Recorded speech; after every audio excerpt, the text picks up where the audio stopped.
Hello, I'm Isaac Hayes III, founder and CEO of Fanbase. Listen to what I'm about to tell you. The window to invest in Fanbase is closing. We've raised over $10.6 million of our $17 million goal. That means there's room for less than 6,370 people to invest in Fanbase for the average amount. The minimum to invest in Fanbase right now is $399. That makes you an owner in Fanbase today. Go to startengine.com/fanbase to invest. Why? Because current social apps have taken advantage of users for far too long, with content suppression, shadow banning, harmful racist content, and no real tools for monetization and equity. Fanbase has over 1.4 million users and counting, allowing anyone to reach all their following and monetize their content from day one. Social media is the new TV, and whoever owns the apps that distribute that content have the opportunity to own potential billion-dollar companies. While big platforms with uncertain futures are failing to serve their users, Fanbase is stepping up to fill the gap. Don't wait until it's too late. Invest now, invest for yourself and your future. Go to startengine.com/fanbase and own the next generation of social media.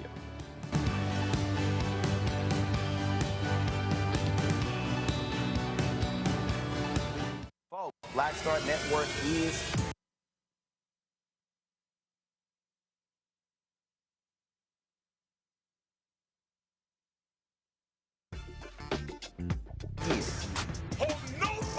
I'm real revolutionary right now.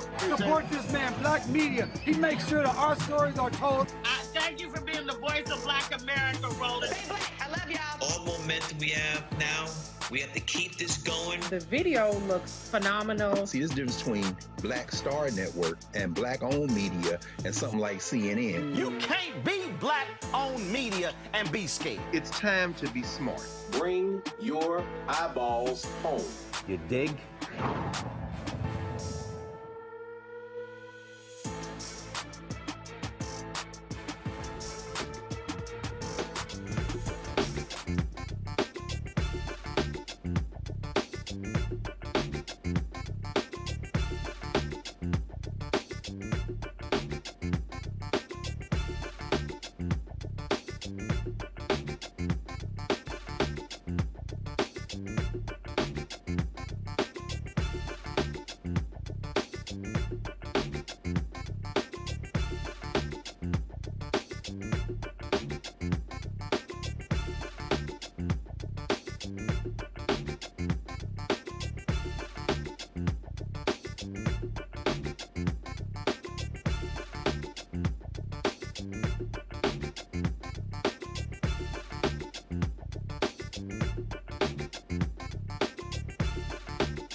Folks, today's Thursday, March 20th, 2025, coming up on Roland Martin Unfiltered, streaming live on the Black Star Network. The twice-impeached, criminally convicted felon-in-chief Donald the Con Trump signed an executive order today calling for the shutdown of the U.S. Department of Education.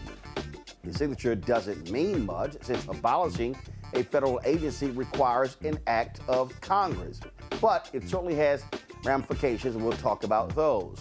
North Carolina's intermediate level appeals court will hear arguments about the still unsettled November election for a state Supreme Court seat. The Republican lost, and he simply can't accept the fact that Democrat Allison Riggs won. Pollster Terrance Woodbury will be joining us talking about his strategy's latest data on what happened during the 2024 election when it came to black voters. Louisiana activist Gary Chambers will join us to talk about the proposed constitutional amendments regarding courts, taxes, juvenile treatments in the criminal justice system, and elections for judges appearing on the March 29th ballot. MAGA wants to really control things in Louisiana. Plus, another historic March Madness win for an HBCU, this time the Southern University women's basketball team, winning their first ever tournament game. Folks, it's a lot to break down, and it's time to bring the funk on Roland Martin Unfiltered on the Black Star Network. Let's go. He's got it. Whatever the miss, he's on it. Whatever it is, he's got the scoop, the fact, the find. And when it breaks, he's right on time, and it's rolling. Best believe he's knowing. Putting it down from sports to news to politics. With entertainment just for kicks, he's rolling.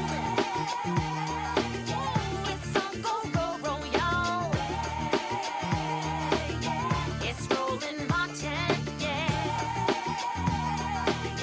Rolling with Roland now. He's funky, he's fresh, he's real, the best, you know he's Roland Martin now.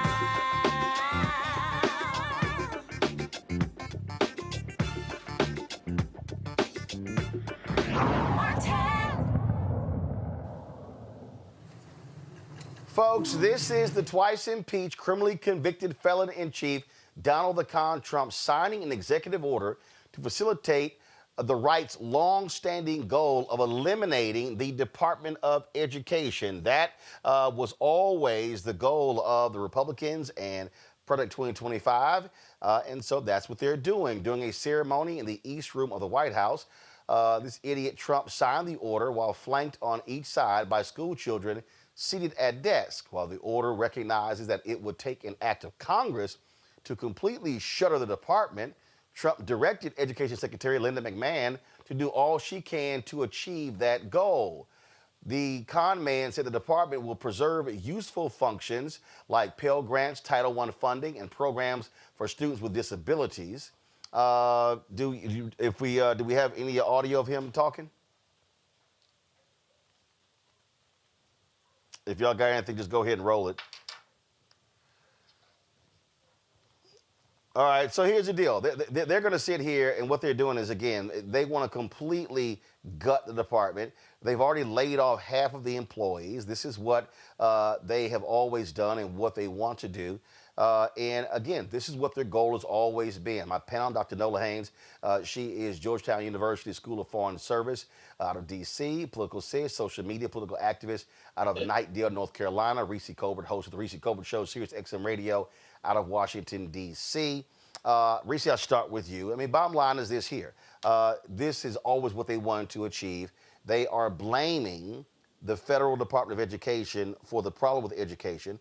I'm here in Texas right now, and in fact, we're going to have also on the show, I got a chance to chat with State Representative Jolanda Jones, and we talked about a couple of things. We talked about the voucher scam bill here in Texas, and we also talked about the Texas Education Agency takeover of the Houston Independent School District. But here's the whole deal. 90% of the funding in America for schools is state and local.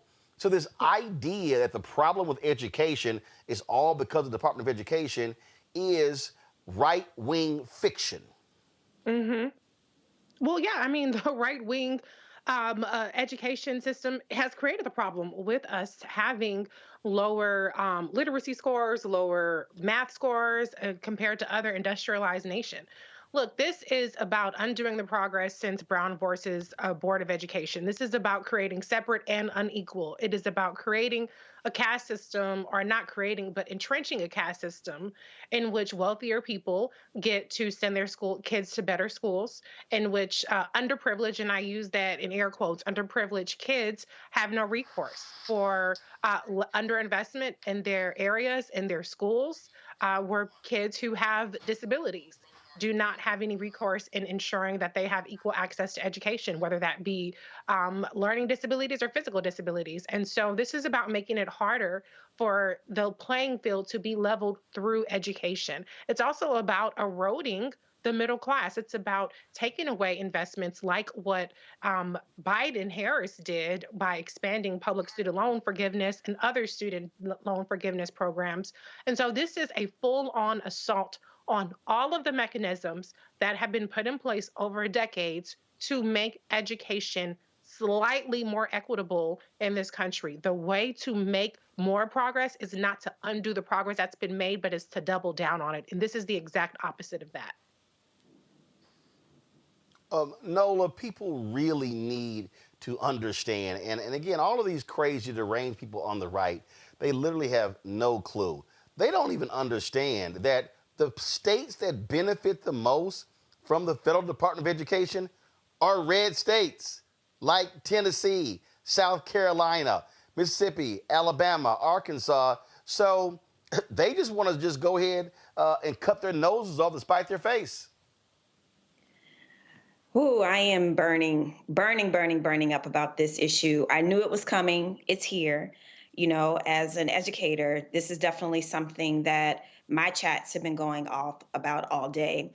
But I've been thinking a lot about this in that same context, Roland, but also in the context of politics. Last night I did a live, and I had a question asked about what is a populist? What does populism mean? And what does it mean when people say that Donald Trump is a populist? Basically, at the end of the day, it benefits a populist, wannabe dictator, wannabe autocrat to have an uneducated permanent class. That benefits him. MSNBC did some interesting polling today around white voters. And to no one's shock, most of Trump supporters were white males who were uneducated. That shocks no one. And while more white women do not support Donald Trump, the ones that do have not received, at the very least, a four-year degree. So this is all part of the playbook. There's nothing new here. Donald Trump is not reinventing the wheel. And it's very easy to convince people that those coastal elites, those Northerners, and I can't tell you how many times I've been hearing that lately. I feel like I've been transported in some sort of time machine and we've gone backwards in time. Like people actually using terms like Yankees and Northerners.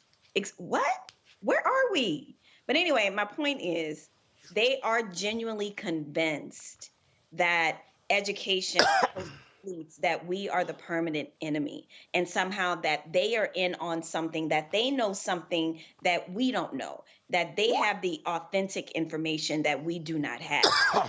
All part of a larger scheme. It's not a shock to no one, but it really is the populist autocratic dictator playbook. It benefits them to have a very undereducated base. And to Reese's points, absolutely, this is also about undoing everything that had anything to do with civil rights.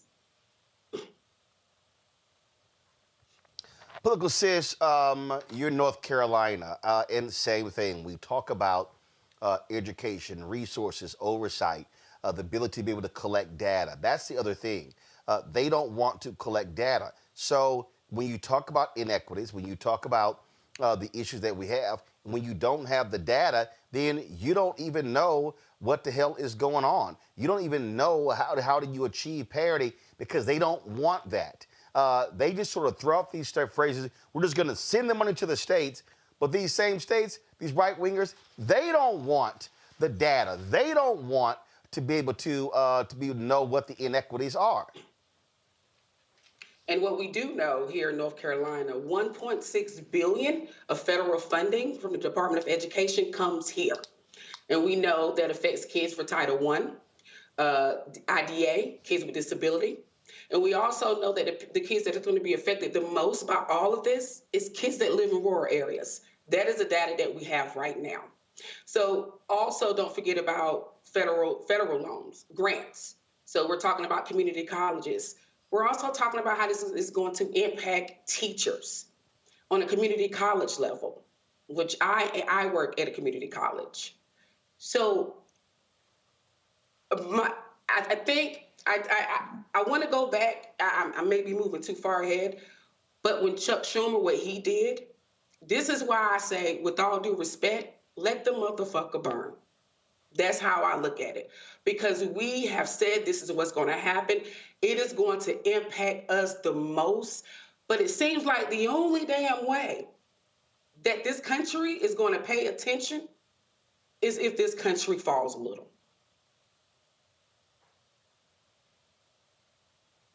Well, listen, people need to understand what is going on. This is going to continue. There's going to be more of this. And I'm going to say it again, Reese, and I don't care what anybody says. We understand. We know what's going on. Black people are very clear. White folk are going to have to get pissed off and outraged for them to understand what's really at stake. Because there was an analysis done on MSNBC. 71% of the electorate in the 2024 election, and we're going to talk about this with Terrance Woodbury, 71% of the 2024 electorate was white. Mm-hmm. Yep. Well, and they are starting to get pissed off, but the question is, will that translate into a change and a shift in voting patterns? Will that cause some of them to stay home if they can't hold their nose and vote for Democrats? Will that cause some of them to shift in the way that people like to pretend like Black people shifting from the Republican Party to the Democratic Party was all some mindless zombieism that we were infected by, as opposed to an act of self-preservation? What the Republicans have shown, and I've said this many times, is that they are waging war on white people. Black people are the byproduct. We are the collateral damage of it. But this is really about redistributing wealth. It is about cutting off the ability to that ability to climb the ladder, the income ladder, the educational ladder, because it's more of them than there are of us. And this is going to impact states where we're not very well represented in. Black people ain't in but 6, 7, 18 places, okay? And we have a big ass country where there are not us in those spaces that are going to be harmed. As Political said, rural areas are going to be impacted. And yes, we know we have Black people in rural areas, but a lot of this country is rural and very, very white. The Appalachia is very, very white. And so when they realize that they have to stop selling our civil rights, meaning Black people and people of color civil rights and LGBTQ people civil rights, down the river so that they can feel like they have some more power and authority, when they realize that that bargain that they're making with the Republican Party is hurting them more than anything, maybe we'll see a change. And in the meantime, we gotta buckle up and ride this as best as we can, like we always have. Political sense, you're seeing that in North Carolina. All these white folks who voted for Trump, what did he do when it came to additional hurricane relief? Nah, we're good. Same as in Georgia.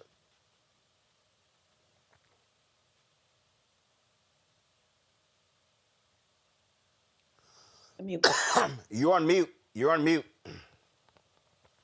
I'm so sorry. And he's ready to slash there you go. funding now when it comes to hurricane funding. He's ready to slash that right now. I know our governor, Josh Stein, just signed a bill that is directing money towards hurricane victims because we're still suffering from that.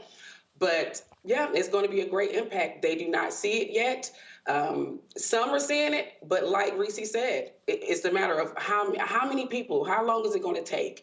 And with all due respect, when I say let this shit just fall, because they don't get it. They still think here in North Carolina, which is a purple state, they still think that it's going to affect us the most. Like Reese said, in rural areas, the majority of people that live in rural areas are white, poor white folks, who a lot of them don't have transportation, by the way. So good luck with private schools on getting your children there. That's true. Well, folks need to understand you are seeing the destruction of civilized society. This is all about oligarchs. It's all about the rich. It's all about billionaires. It's all about white suburban communities. And folks had better understand that as best as they can. Got to go to break. We come back. We'll talk more about how MAGA is destroying America. That's next right here on Roland Martin Unfiltered on the Black Star Network.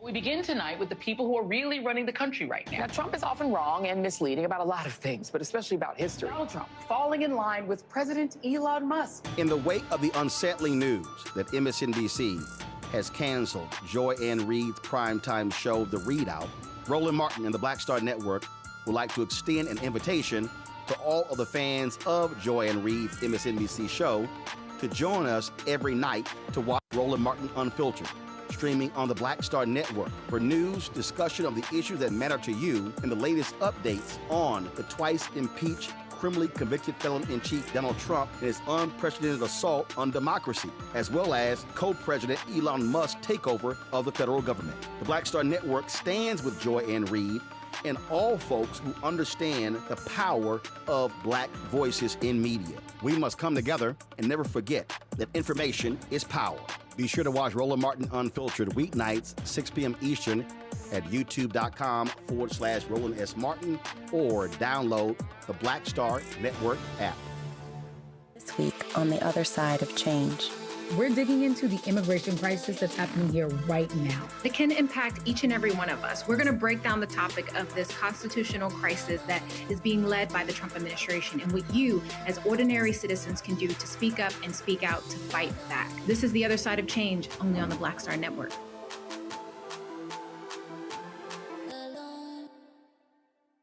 Now that Roland Martin is willing to give me the blueprint, hey, Cyrus, I need to go to Tyler Perry and get another blueprint because I need some green money. The only way I can do what I'm doing, I need to make some money. So you'll see me working with Roland. Matter of fact, it's the Roland Martin and Cheryl Underwood show. Well, should it be the Cheryl Underwood show and the Roland Martin show? Well, whatever show it's going to be good.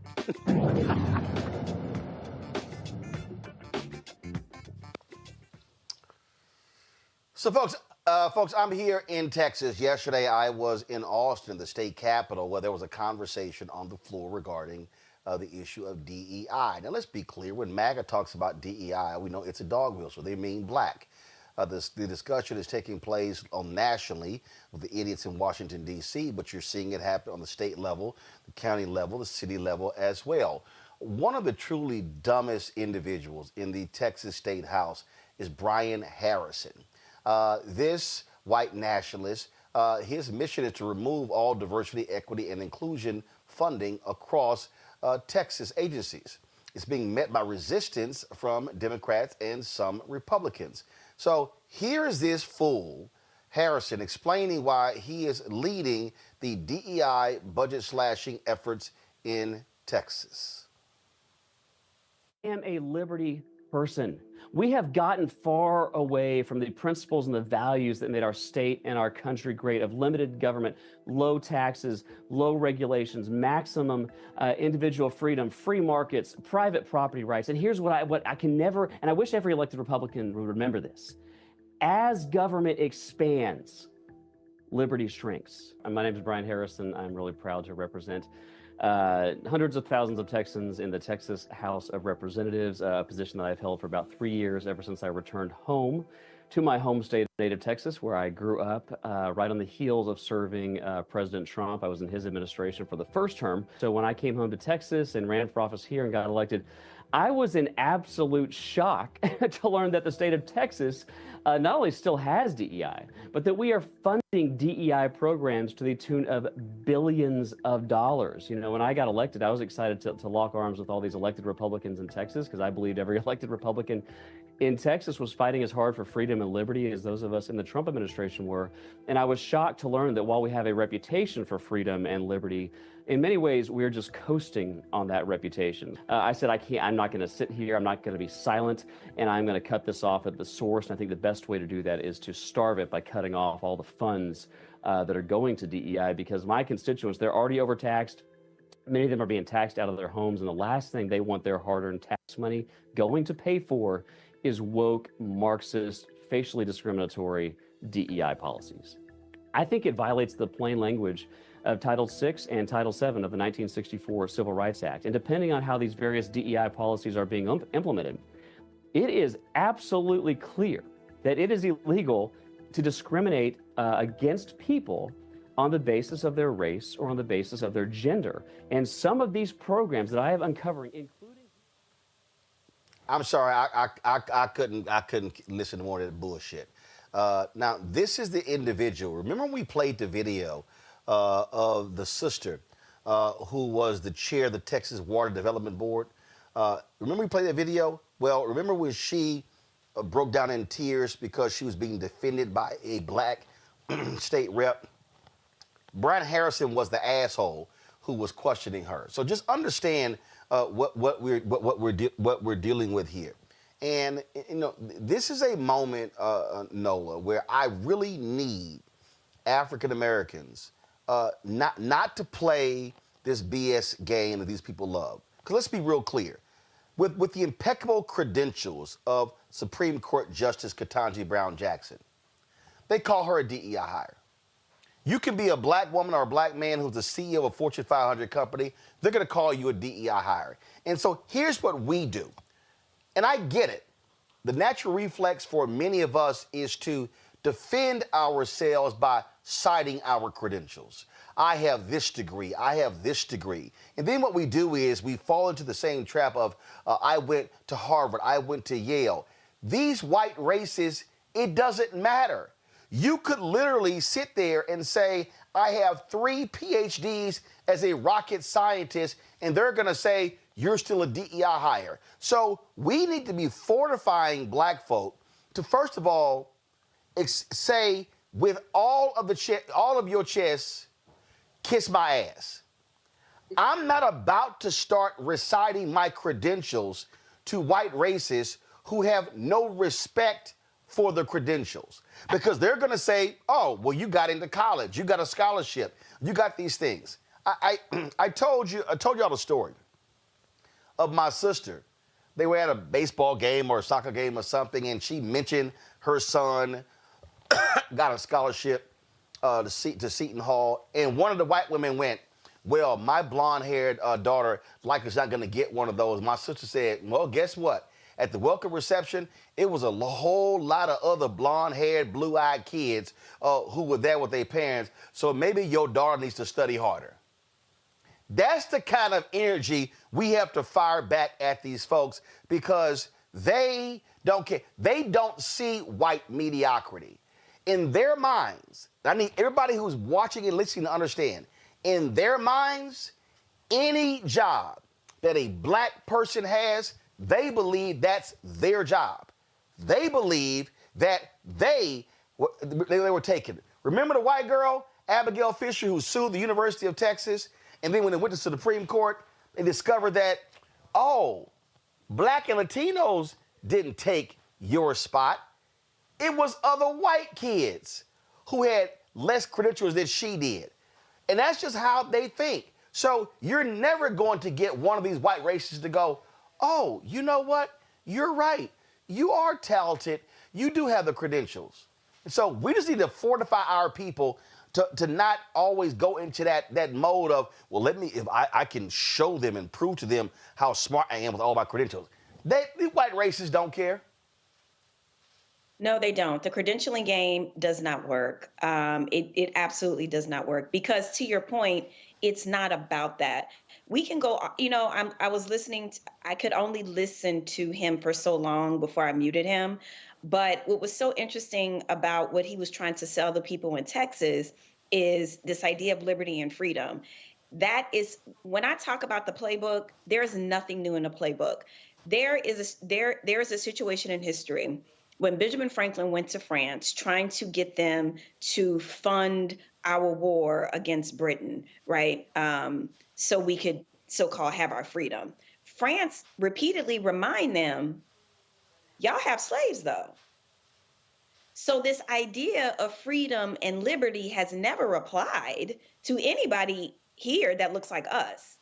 We have never been included in that, right? So freedom and liberty to them means to operate without impunity. You know what I'm saying? And so for them, diversity, equity, and inclusion holds up a little tiny mirror, just a tiny bit, to show them that things have not been fair. And that is an uncomfortable notion for a lot of the MAGAs to sit with, right? And, you had mentioned earlier, or we had a conversation earlier before we went to break, about, MAGA, they are so conditioned, that 35% is so conditioned. They are so conditioned to believe all the talking points, that any Black person in any job does not deserve it. Any brown person they see anywhere must be an illegal immigrant, and that somehow they are the victims and they are oppressed. They get a steady diet of this. Those people are gone.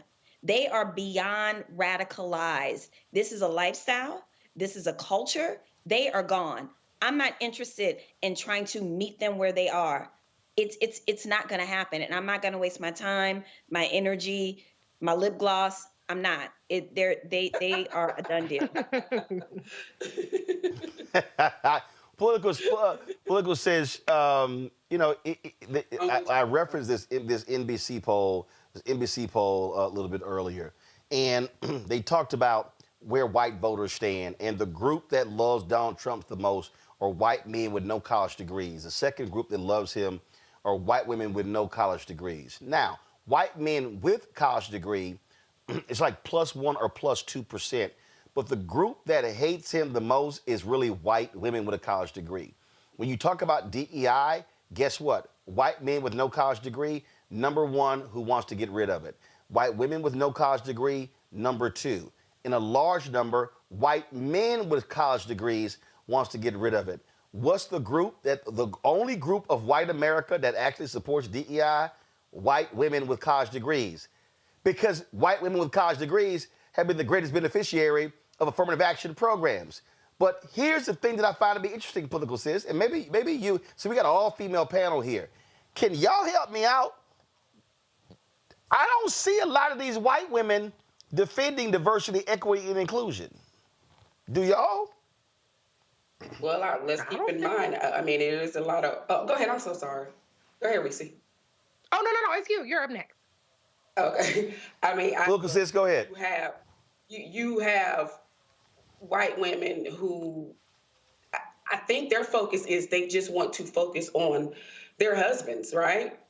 Forget about me, because like you said, it's the majority of white women who focus on keeping DEI, or white women with education, right? So, when you look at the people who came out and voted for Trump a lot was white women in rural areas. That's what we saw in North Carolina, right? And these women walk around here with no damn teeth in their mouth, oxygen tanks and shit, worrying about their husbands. And their husbands, by the way, are veterans, right? They're veterans who now they're finding out, guess what? Their asses benefited from DEI. So again, it goes right back to letting that damn ship sail. I mean, go down. Reese, yeah, I mean, Reese, bottom line is this here. These attacks on DEI are about attacking the economic independence, if you will, and the economic infrastructure of Black America. That's what this is all about. 100%. First of all, fuck them. We ain't got to explain our credentials to them. They'll never be satisfied anyway. But we are obligated to correct the record. So when this fuckface Harrison is saying that $1 billion is spent on DEI, it's not $1 billion spent on DEI. When there are contracts that have DEI provisions, which, by the way, as you pointed out, Roland, tend to go to white women, because white women are considered minorities, so women own businesses and things like that. That is a provision, but the services rendered are not DEI services. If a white woman has an asphalt laying company, or a Latino business has lays roofs, or a Black business is providing engineering services, those are not DEI services. Those are standard services provided by people who are not white men. So to your point, Roland, this is about attacking the leveling of the playing field. This is about the fact that these white folks do not believe that any of us should have anything. They really don't believe that each other should have anything. They just believe that they alone should have the resources. So it's not even about that they want white people to get ahead. They want to get ahead, because when white people are given the opportunity to support their own brethren and sisterin with health care, expanding Medicaid being one of those things, with shoring up Social Security, with environmental protections, with higher minimum wage, they still give their votes to Republicans. So it's not even just a matter of they don't want us to have anything. They want to keep everything for themselves. And I don't think that's a problem we can solve, but we can correct the record. Nola? It is an economic situation. And it's an economic situation. And it's also the fact of how dare we shouldn't be having this conversation. A Black man shouldn't have his own network. I shouldn't have my PhD. Reese shouldn't have her own show. Politics Sis shouldn't be here. It is this correction of a record that they believe that they have been aggrieved probably since the Civil War. There's been some very interesting kind of migration tracking that's been going on, talking about how the white Southern migration, how we had a lot of those folks on the West Coast, like in Colorado and all those different places, you know, during the gold rush and all those different things. And so how you have a lot of those sentiments that didn't creep northern, but they crept more westward, and how we are having a resurgence of this kind of, we got to get the South back kind of mentality. And then you have these people that are kind of like spread all throughout the country, and then also in the middle part of the country. And it's this resurgence of whiteness that goes all the way back to civil rights days, where a bulk of them truly believe that we still belong in chains. So dismantling diversity, equity, and inclusion, dismantling critical race theory, weaponizing wokeism has everything to do with what that congressperson was talking about in Texas about their concept of freedom and liberty. So to say that it's an economic argument, absolutely it's an economic argument, in that they blame us for getting our freedom and messing up their cotton, messing up their generational wealth. So how dare we want to equal or level the playing field on in any regard, because they don't believe that we're supposed to be here at all anyway in the first place. Well, folks, we often talk about the results of voting or not voting. And we show this over and over and over again. And when we talk about what's happening in the nation's capital, Black turnout actually went down. There were people who decided to stay at home. We talked about that story in the New York Times where they talked to a 39-year-old Black woman in Milwaukee, battleground state, who said, well, I thought Trump was going to win, so therefore I just didn't vote. but now she's a teacher aide. Now she's complaining. So, of course, they're shutting down the Department of Education or trying to, which is going to impact her. But she actually chose not to vote because, well, she just thought that he was going to win. Louisiana, same thing. Significant number of black people, a massive black population in Louisiana. And a lot of those folks didn't vote. And that's how MAGA Governor Jeff Landry, who was previously Attorney General, that's how he won. So guess what? In 9 days, voters in Louisiana have another election. They're going to decide on 4 proposed constitutional amendments for the state constitution. The changes concern the courts, taxes, juvenile treatment in the criminal justice system, and elections for judges. Activist Gary Chambers joins us right now from Baton Rouge. Gary, glad to have you here. Before we walk through, again, these amendments, and we know what happens, this is what some call an off election. And so these things typically pass because there is absolute small turnout. Are you seeing any signs that black people in Louisiana are waking the hell up? Well, thank you for being a part of this conversation. As always, Roland, you elevate our voices here in Louisiana. But yes, I just finished a statewide tour with the Power Coalition going to Shreveport, Lake Charles, the River Parishes, New Orleans, and my hometown of Baton Rouge to stimulate the conversation around these taxes, around this juvenile justice amendment that would allow more juveniles to be incarcerated as juveniles in the adult penitentiary. Not a single one of these policies is a benefit to the people of this state. And we have been moving the conversation to make sure that people knew about it. I hope that if a sleeper election gets 5 to 10% more people to show up that say no to all 4 of these amendments, that before the legislative session starts, that'll send a message to the governor and the legislature that these policies are not the direction that the people in this state desire to go in. And let's be clear. Jeff Landry wants to lock up more black people. And when he was Attorney General, didn't he want to release or make public the juvenile records of folks in it was only 2 counties, the largest 2 black counties in the 2 parishes, largest 2 black parishes in the state? Absolutely. There was a policy that he was pushing as Attorney General as well as governor. In his first special session, he already made it, passed laws and signed into law more policies that would allow juveniles to go from juvenile penitentiaries to adult facilities.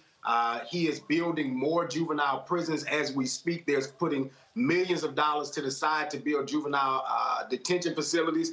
This governor has been a disaster for young people in the state of Louisiana since the day that he took the oath of office. And I think that a lot of folks thought that things would be different or slept on the election, and now they're going to end up paying the consequence. But you have the ability to slow them down at the ballot right now. Early voting is actually going on now through Saturday. And if people are showing up at the polls, they understand that, number 2 is about taxes, Roland. They want to take $1.7 billion out of our revenue stabilization fund and move that money somewhere else. They want to tax whether or not you get taxes on takeout orders. There's a whole host of things that poor folks will end up paying more money in taxes because they want to give a flat tax, and they're going to give this impression that teachers are going to get a pay raise. They're giving it an impression that you're going to get more money in your paycheck. But at the end of the day, if the tax rate is taxing more things than sales taxes, poor people are paying more taxes out of this tax plan.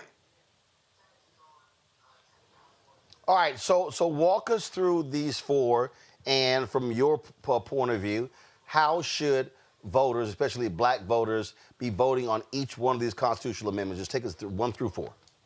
So number 1, Roland, is about out-of-state lawyers being able to be penalized by the judiciary system here in Louisiana, allowing the state Supreme Court here in Louisiana to penalize out-of-state lawyers. That would be a problem for people like Ben Crump and Lee Merritt if people decided they wanted to make bar complaints against them as they come in and fight on cases like the Ronald Green case and other cases for civil rights that folks have been involved with trying to bring justice in this state.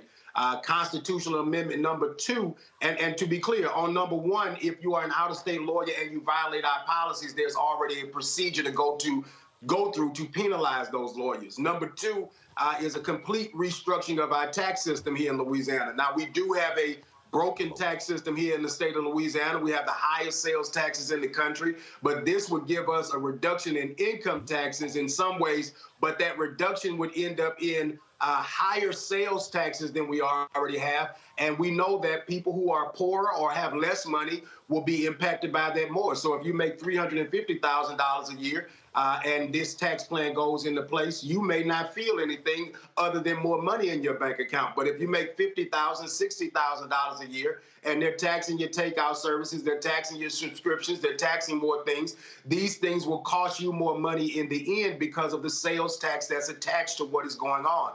The other aspect of this is there's a myth in this plan where they're saying that teachers are going to get a pay raise. Well, the reality is it's a stipend that they're making permanent. It's not a raise or any extra money that teachers are going to get, but they're using that as a way to try to manipulate teachers into supporting this when at the end of the day, they're moving protected funds into a different category in K through 12 education. Number 3 is extremely egregious, Roland, because number 3 gives the ability to give more penalties that they will incarcerate juveniles for.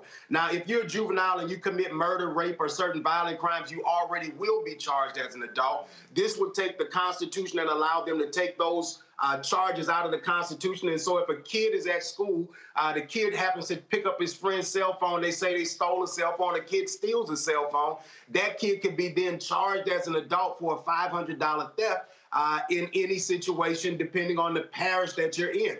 And so looking at communities like where I'm from in Baton Rouge, you may have, in New Orleans, you may have somebody who's more progressive. But if you are in Ouachita Parish, if you are in Rapides Parish, if you are in Plaquemines Parish, Louisiana, those outcomes may be different for you when you encounter the judicial system, and those kids can end up in the Angola Penitentiary.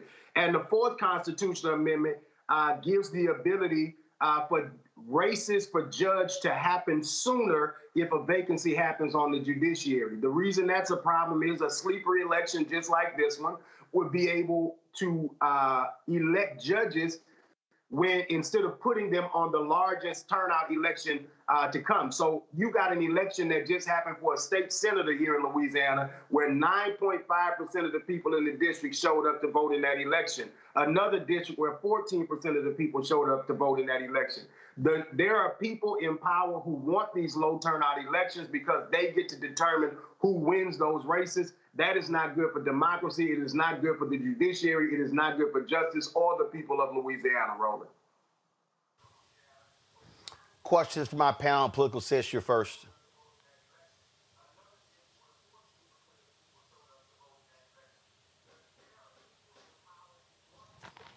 Political Sis, can you hear me? Okay, you're on mute. You got to remember to take your mic off mute. So you're on mute. There you go. Go ahead. Can you hear me, Gary? It's an honor to meet you. Yeah, we got you. 79% in reference to Amendment 3. 79% of juveniles in secure settings, meaning like a detention center, that is what they're black men, black young boys, versus 14% of white. And it's the same around the high percentage points when it comes to non-secure settings, like in the custodial settings. This is directed at young black boys. This is directed at young black boys. How can we get this message out to our black folks in Louisiana? And sorry about the mute button. Well, this is a part of the conversation for us. That's why we did these town halls all over the state. That's why we're glad Roland is here. I saw Sheriff Susan Hudson in New Orleans at the Super Sunday this last Sunday, talking to thousands of people in New Orleans about the need to get out and vote in this election. People are sounding the alarm that this is happening. We just need as many people around the country helping echo that so that people in this state pay attention to what's going on. We believe that this is a critical juncture for us as a community, as a state, because this is the opportunity to reject the policies that this legislature continues to try to jam down our throats. We know that this will target young black men. And listen, as somebody who was expelled in the 3rd grade, the 5th grade, the 6th grade, and the 7th grade, if it wasn't for a village who was there to surround me and support me, I would not be here. If these policies were in place in Louisiana when I was 12 years old, then I would have ended up deep in the justice system, and who knows where my life would have ended up. And so this is personal for me because I wasn't a good, rosy kid. I was one of the kids who got in trouble and got put out of school, who today is somebody better in my community because there was a village to love me. Thank you. Nola. Thank you, Gary. Thank you so much for doing this work. It's so important. And, you know, being born and raised in New Orleans, and especially under the Morial regime, I'm a political scientist today because I came up in that environment where people were active and engaged in politics. So my question to you, and I've been wanting to have this conversation with you for a very long time, is about demographic shift and change. As we've been having this conversation about why people have become disinterested in voting in Louisiana, which, again, growing up, my experience was so different. And every time I go home and I talk to friends and I see the neighborhood shift, you know, you see the changes. The 6th ward, the 7th ward don't look the way that it used to, you know. And you will hear people talk about Hurricane Katrina being this turning point, in that I know in my own family, a lot of people left, right? Because the city just completely just fell apart. We couldn't trust our politicians, crime, you know, escalated, all these different things.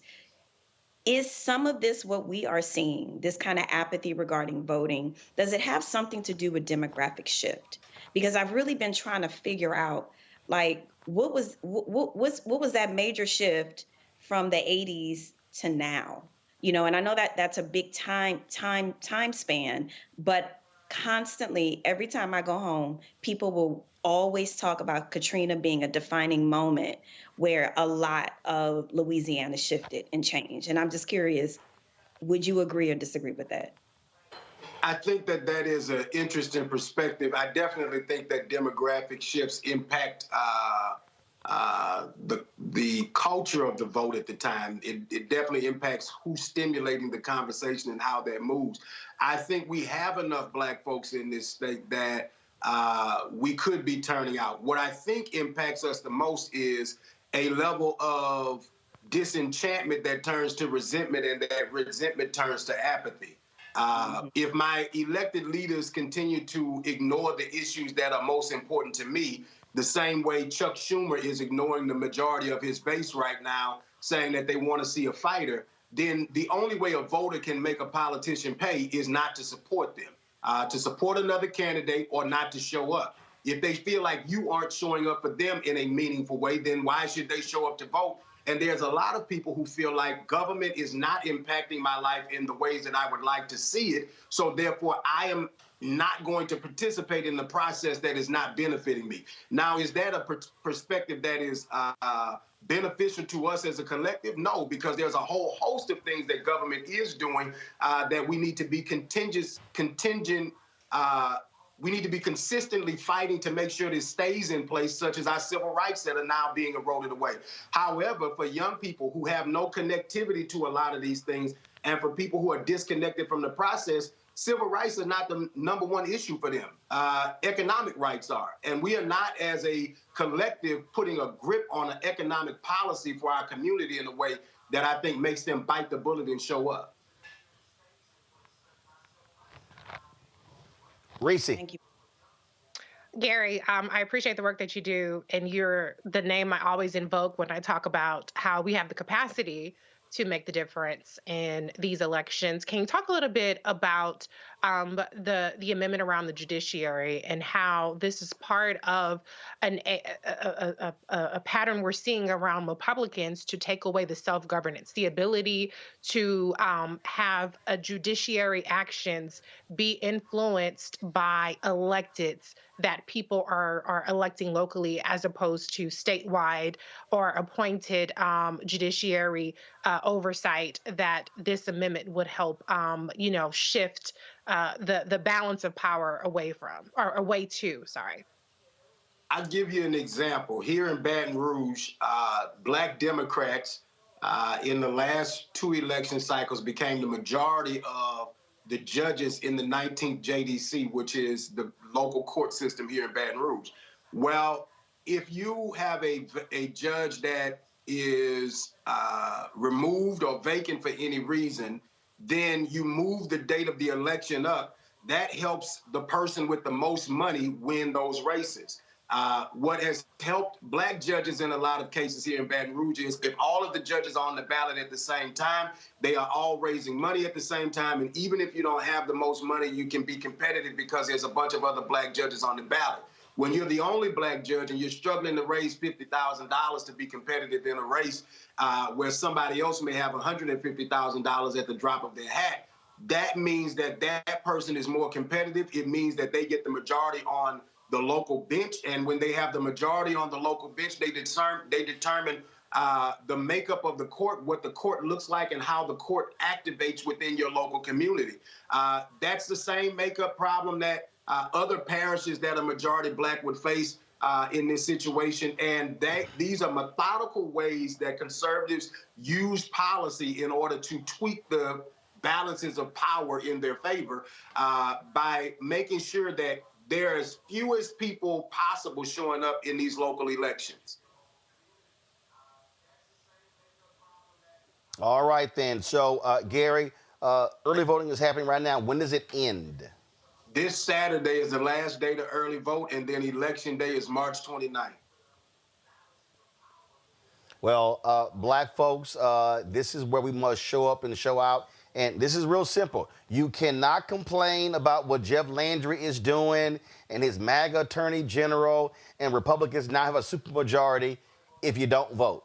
That's how there's a guaranteed way for them to have power, and that is if you actually do not show up and vote. So I really hope folk now recognize what sitting at home does. It does nothing but make our lives worse and miserable. And again, I really hope that the Black folks in Louisiana show up. So, man, continue the great work. You know, we'll certainly keep supporting it. The tour was awesome, and I just really hope that folk in Louisiana realize that what Stacey Abrams and Warnock and others did in Georgia can happen in Louisiana. But you can't talk about maximizing Black power if you're not organized and mobilized. That's right. Thank you so much, Roland. And vote no on all four. Appreciate it. Thanks a bunch. Folks, got to go to a break. We come back. We're going to talk with Terrance Woodbury about data regarding the 2024 election. We're going to discuss that. You're going to hear from State Representative Yolanda Jones here in Texas about, again, we're going to talk about what happens when you do not vote. Well, this relates to the Houston Independent School District being taken over by the Texas Education Agency and how that has led to an awful situation in Texas. So lots for us to unpack here. Folks, don't forget, support the work that we do. Join our Bring the Funk fan club. Your dollars are critically important for us to do the work that we do. To join our Bring the Funk fan club, and remember, our goal is very simple: to get 20,000 of our fans contributing on average $50 each a year. It's $4.19 a month, 13 cents a day. That $1 million is critical to fund the things that we do, the live broadcast we do on the road, our staff, all of our functions, plus not just my show, but the 4 other shows that we have on the Black Star Network. And our goal is to add 2 to 3 more shows, to add staff writers. We want to turn blackstarnetwork.com into a news portal. But all of that takes dollars. You don't have these ad agencies, Publicis, IPG, Group M, Horizon, They aren't sending dollars our way. And so we have to make this happen. We've had tremendous growth, starting with 157,000 YouTube subscribers on September 4th, 2018. Today, 1.76 million, on our way to 2 million. And so we're making it happen, but your support is critical. So if you want to use Cash App, use the Stripe QR code. This is the QR code on the screen right now. If you're listening, go to blackstarnetwork.com. You want to use Stripe, you can use Stripe for Cash App, also for credit cards. Check and money orders, P.O. Box 57196, Washington, D.C., 20037-0196. PayPal, R. Martin Unfiltered. Venmo is RM Unfiltered. Zelle, Roland at RolandSMartin.com, Roland at RolandMartinUnfiltered.com. And a bunch of y'all have been telling me you've been getting your shirts and your sweatshirts. So y'all do me a favor, post on social media or send me an email, and then we'll show folks, we'll put it on the air, people rocking their Roland Martin Unfiltered swag. If y'all want to get your swag, go to rolandmartin.creator-spring.com, get your FAFO 2025 shirt, get your Don't Blame Me, I Voted for the Black Woman shirt. All of that, rolandmartin.creator-spring.com, or just go to blackstarnetwork.com. Back in a moment.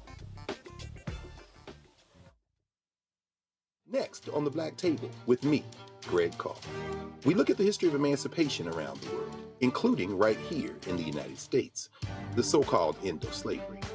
Trust me, it's a history lesson that bears no resemblance to what you learned in school. Professor Chris Manjapra, author, scholar, amazing teacher, joins us to talk about his latest book, Black Ghost of Empire, The Death of Slavery and the Failure of Emancipation. He explains why the end of slavery was no end at all, but instead a collection of laws and policies designed to preserve the status quo of racial oppression. The real problem is that the problems that slavery invented have continued over time. And what reparations are really about is saying, how do we really transform society, right? And stop racial violence, which is so endemic. What we need to do about it on the next installment of The Black Table, right here on the Black Star Network. This week on the other side of change. We're digging into the immigration crisis that's happening here right now. That can impact each and every one of us. We're going to break down the topic of this constitutional crisis that is being led by the Trump administration and what you, as ordinary citizens, can do to speak up and speak out to fight back. This is The Other Side of Change, only on the Black Star Network.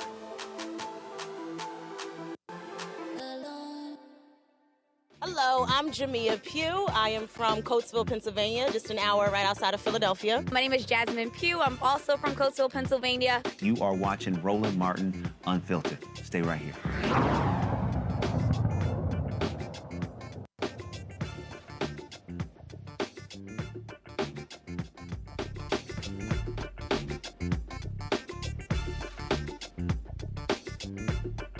Folks, we talk about elections. What do I keep saying? Elections matter. In the last election, black voter turnout dropped. A lot of people stayed at home, not just African Americans, Latinos, young voters as well. And so what really happened? How did Vice President Kamala Harris lose to Donald Trump? He's running around talking about this mandate he got, and he got this and got that, won all these counties, all these things. And you got a bunch of people hollering, talking about, yeah, it was a mandate, but the reality, was it really a mandate? Well, Terrance Woodbury, Hit Strategies, has really been going through the numbers, but also been doing focus groups, getting a sense of what happened. And so he joins us right now. Terrance, glad to have you here. Let's walk through the data. So give us the top line of what you have discovered, what happened in November, especially with African Americans. Absolutely, Roland. Thank you for having me, man. Look, Hit Strategies has been poring over exit poll data, voter file data, and sitting with black voters in focus groups since the election to really understand what happened. Where was there underperformance? Where was there underperformance, and why? Why did it happen? There's a couple of trends that we're starting to see here, man. Number one is that Democrats, frankly, underperformed with all of their base voters. Every group that you would consider a Democratic base voter, we got less votes with. That includes Black people, Latinos, young voters, voters of color, men of color, urban voters, working class voters, all the groups that you would consider The one I want to focus on, because we've talked a lot about the gender and the generation gap between black voters, that black men and younger black voters are showing up a little bit different than some of their counterparts. Well, black men, compared to any other group of men of color, held the line. Only 2% drop off from Joe Biden's 79% support amongst black men to Kamala Harris's 77%. Again, that's the smallest drop off of any group of black voters. What concerns me there, Roland, is the trend over time. It is not that we lost 2% of black men in this last election. It's that we lose 2 to 5% in every election. And that's how we go from the 92% of black men's support for Barack Obama and 82% of black men's support for Hillary Clinton to 77% for Kamala Harris. I want to be clear that Democrats don't just have a black men problem. Democrats have a men problem, especially young men, especially men of color, and that's exactly what we've been digging into. So what's the reason behind that problem? What are they saying? And how do you fix it? Yeah, so there's a couple of things that we're seeing here, and these are trends we've been lifting for quite a while. The first is that on some of these social issues, Roland, we are discovering that Democrats really don't know how to talk to black folks about issues of gender, sexuality, race, the role of gender in society. In fact, I just want to show you read you some of the poll numbers here. Amongst all black voters, 66% of black voters agree that men should be head of household. My mama agrees with that. My daddy agrees with that. 59% of black women agree with that. 75% of black men agree with that. But why does that matter? Because when in our research as a Kamala Harris pollster, as one of the pollsters for this campaign, when we discover that there are some groups of voters that have concerns about voting for a woman, well, we shouldn't wag our finger at them and shame them and tell them there's something wrong with them, because that's not what we're seeing in this data. In fact, when they say that men should be head of household, we know that a lot of black folks get that from church. They got that from the pulpit. They got that from their pastor. They got that from their Bible. And so we're asking them, we're telling them that their Bible has been wrong. And so instead, what we need to do is offer an alternative vision of society where gender roles are evolving and where there is absolutely a role for men in it. And that not all masculinity is toxic. But what is that non-toxic masculinity that we're embracing on the left? What does that look like? How do we demonstrate examples of it? And how do we make black men feel like they're a part of it? So Gavin Newsom has this podcast where he recently broke from Democrats when it came to the issue of transgender. Donald Trump, MAGA, was highly successful last year in running, more than $200 million in ads, specifically dealing with transgender surgeries for inmates, but also, as they frame it, men playing women's sports. And I can tell you individually, I heard from black men who were very supportive of Vice President Kamala Harris, very supportive of Democrats, who were like, yo, they're right. And what a lot of people don't understand, and let's be clear, the Harris campaign blew this off like it was no big deal. In January, February, and March, MAGA, the MAGA PACs were running these ads on black radio stations in Detroit, in Atlanta, and other places. They were essentially testing the ground.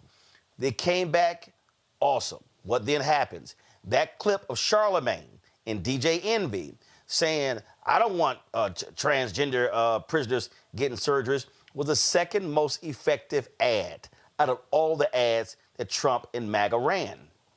So what does your data say on that issue? Because a lot of Democrats, let's just be clear, coming out of Black Lives Matter, I heard people say, yo, how has this become such a dominant issue?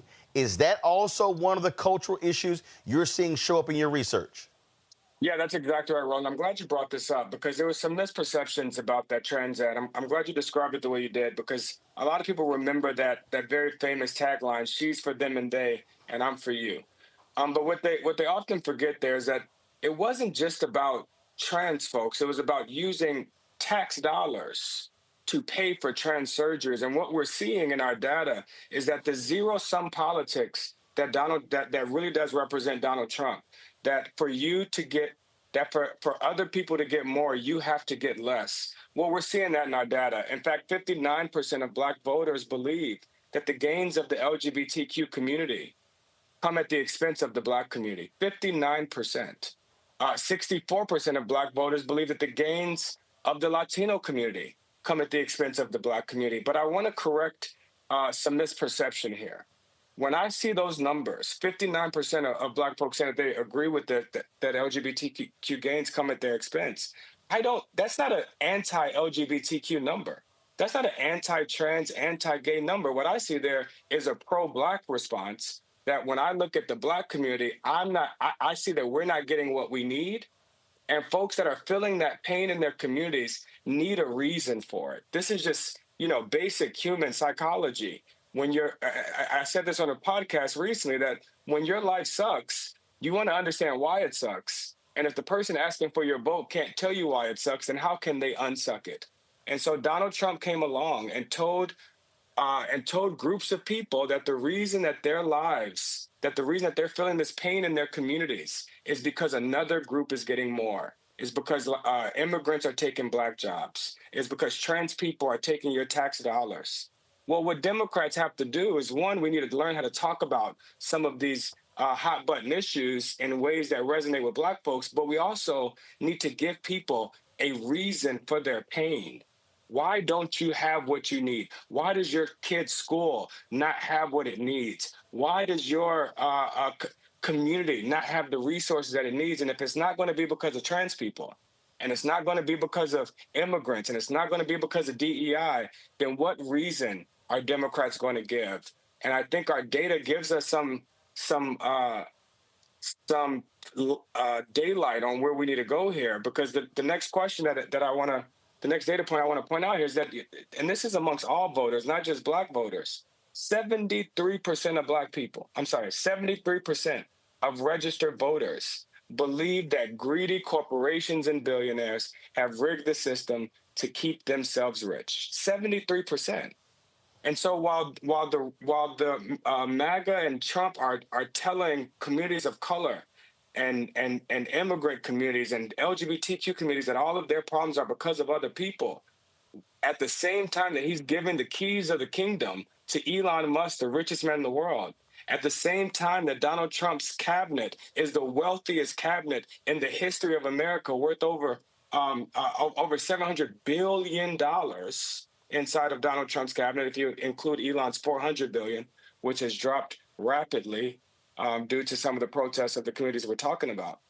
But if we're not able to offer the alternative, that it is not because of the person that has less than you that you have less, it's because of the people that are hoarding all the resources at the top, that are pillaging our government, and that are cutting services for the least amongst us in order to make themselves rich.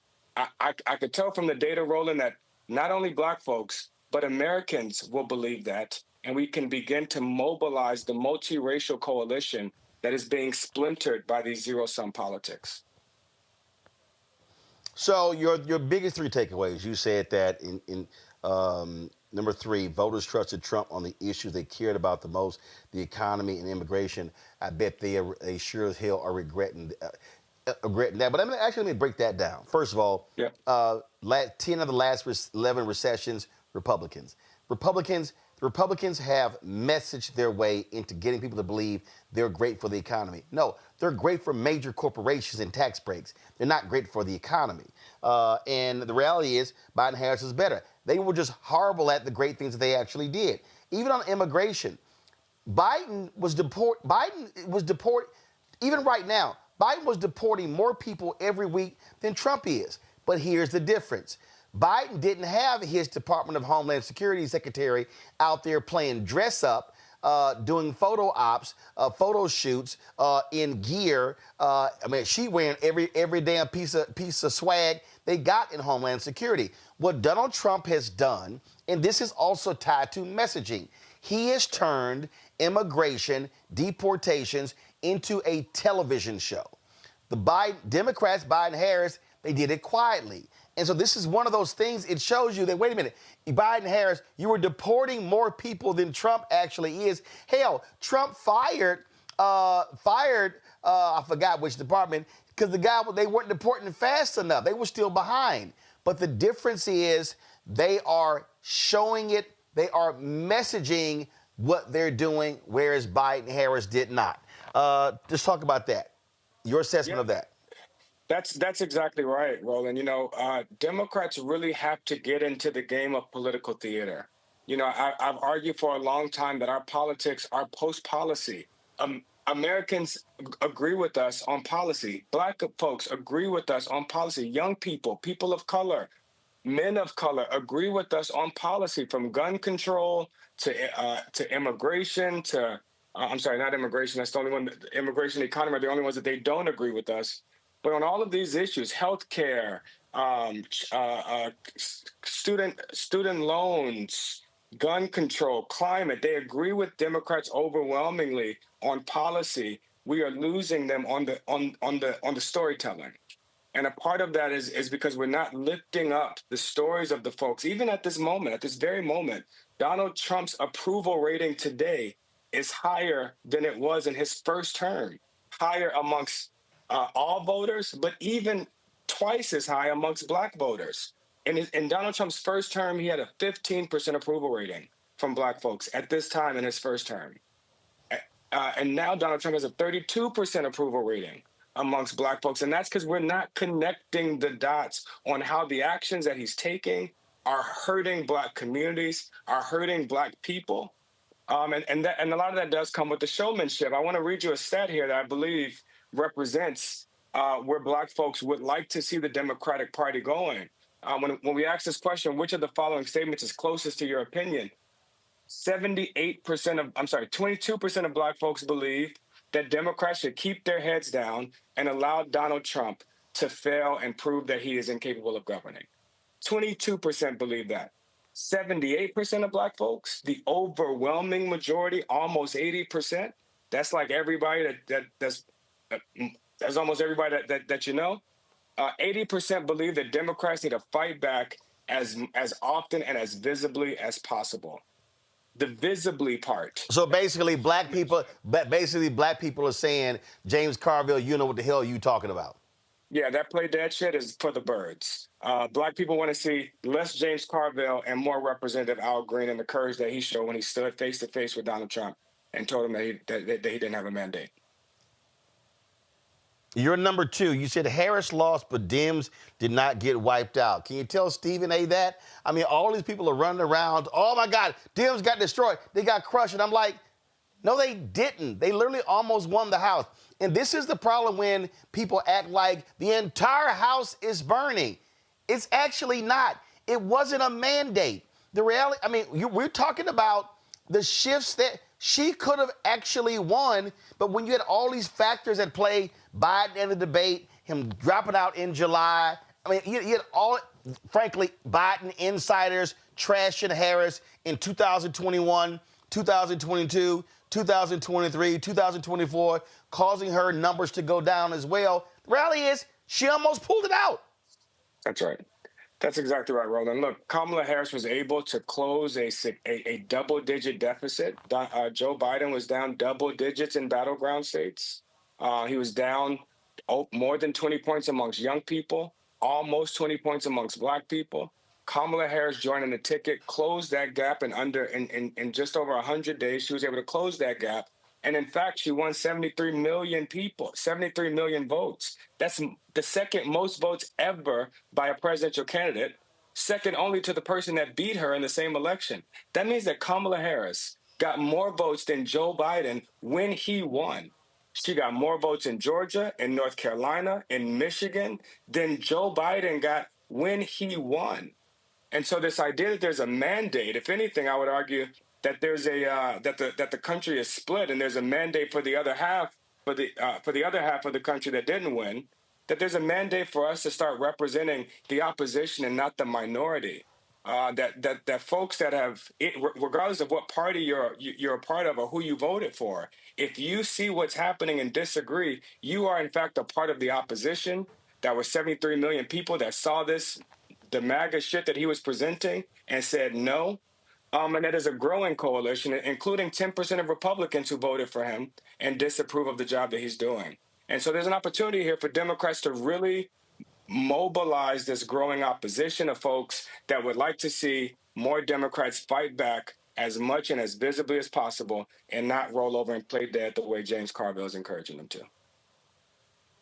Your number one, and we're going to talk about this before I go to my panelists for questions, something that we've said, I consistently said during the campaign, you got some of these Negroes out here like, oh, Roland, you got $350,000 from the Kamala Harris campaign for ads, but they want to ignore the other 599,700,000 that was spent on ads that largely white media got. You said underinvestment caused significant erosion to Democratic base, could signal a realignment if not corrected. The bottom line is this here. The people who are more likely going to vote for you is your base. You must shore up your base. I'm sorry. I was there the day before the election. That damn Kamala Harris rally in Philadelphia was fucking obscene.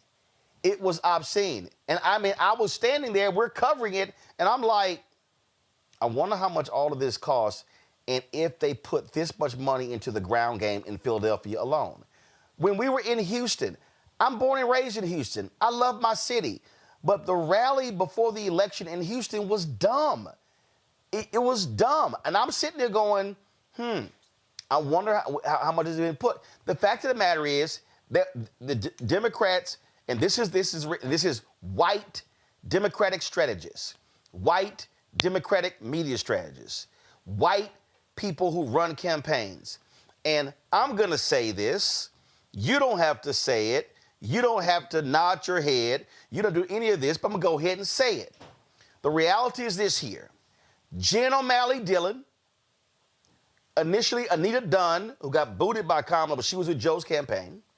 Later, Stephanie Cutter, David Plouffe.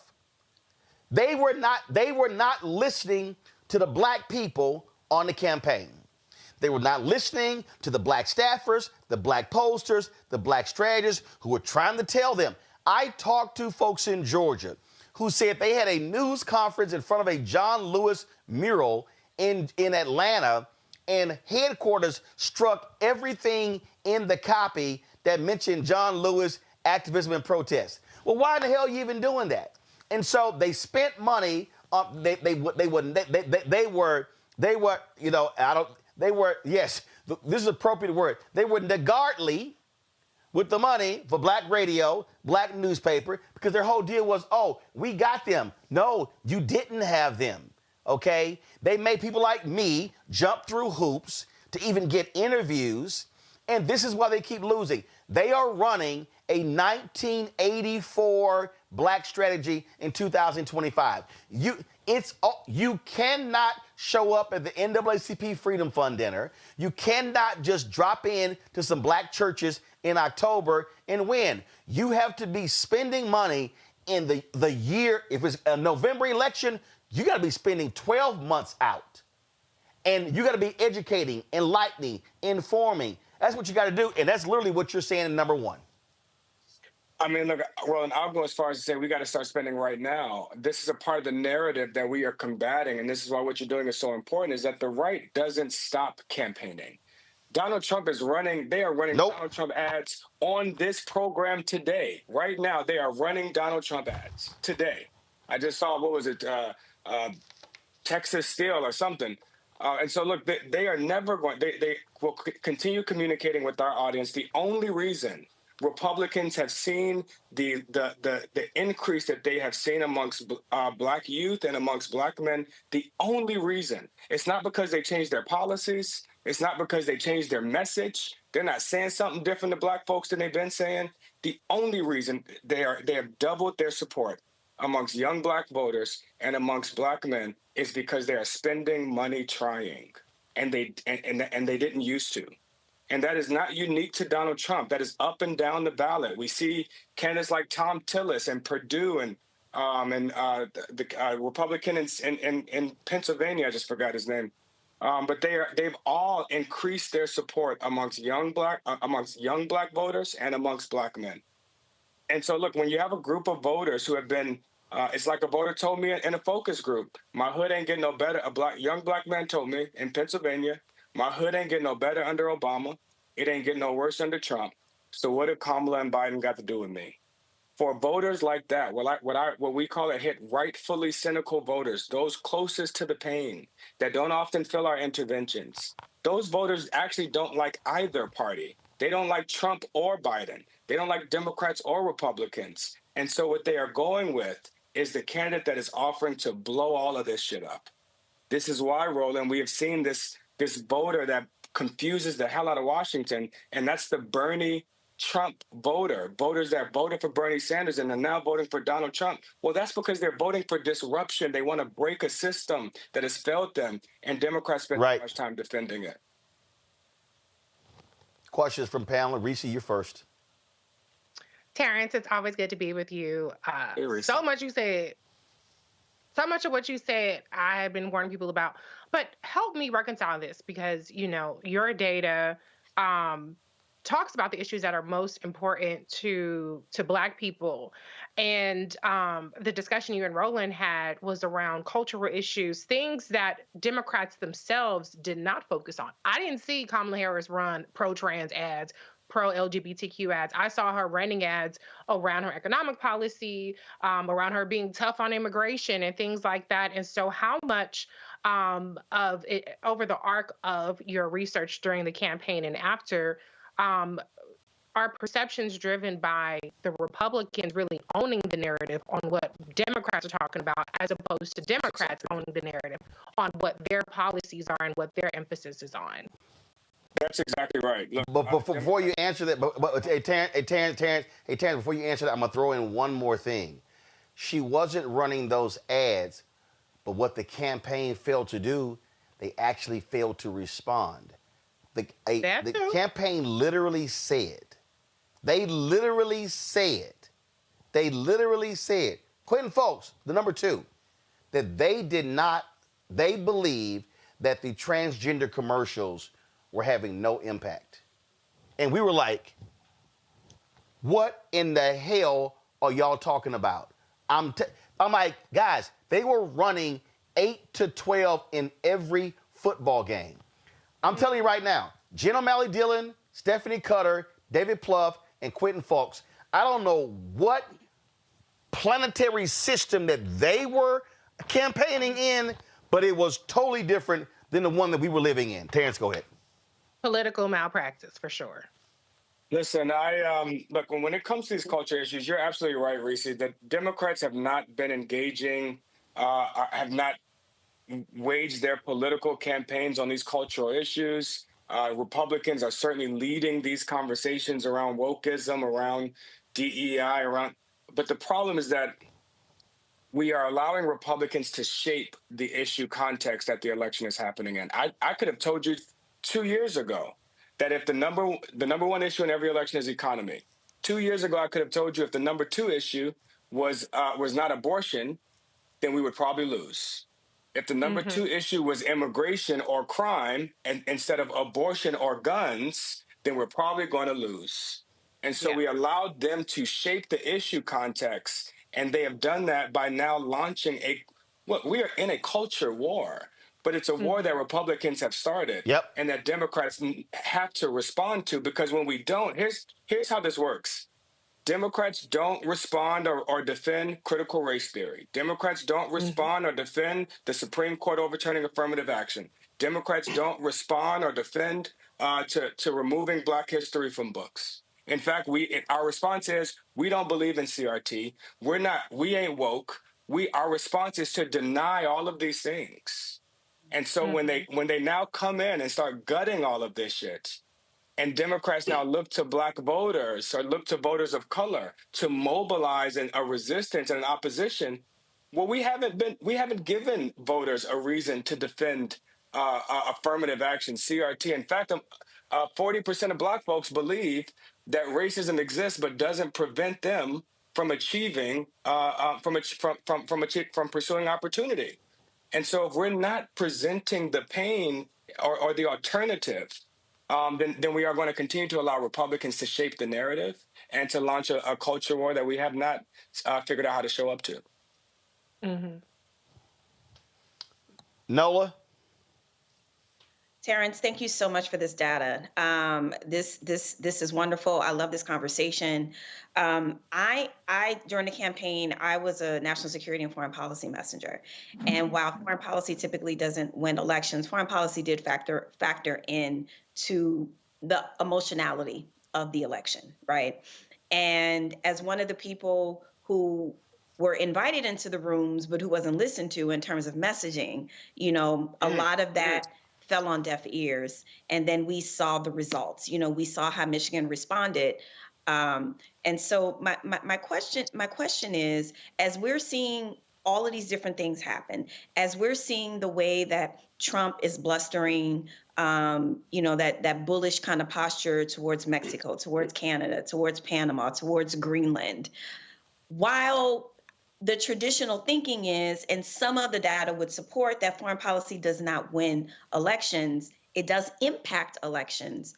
How can Democrats be out there right now talking about this? I think that they're making a mistake by not talking about colonial imperialism, this kind of huge reversal, back to this time that no one wants. I think it's a mistake that they're not leaning into this kind of rhetoric, because it's more than rhetoric. It's true. So in your professional opinion, how does that shift begin to happen in terms of messaging? I'm talking to some folks on the Hill because they're like, what do we do? But how do you get them to listen? Yeah. Foreign policy is interesting because you're right. For black voters and for most voters of color, it doesn't typically register as a top issue that impacts who they are voting for.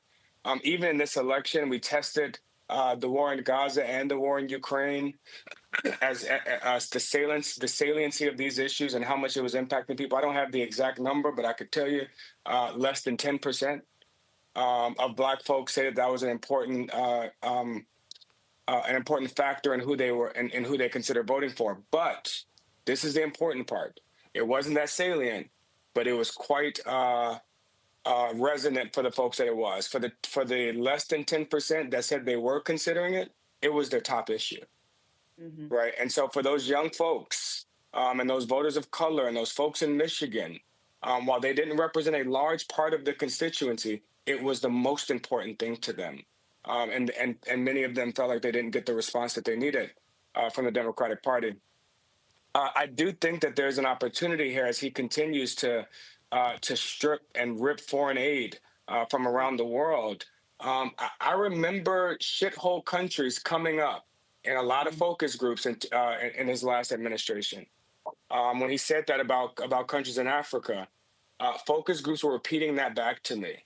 Well, unfortunately, I haven't heard anybody bringing up the fact that Elon Musk is in South Africa trying to return back to apartheid, and that Donald Trump is offering white Afrikaners to be refugees in America, that we are withholding funding from countries across Africa. And frankly, that a lot of that funding, while it does benefit those countries and they need that aid, it is also to keep us safe. Look, guys, measles and AIDS and pandemic, these things don't have country borders.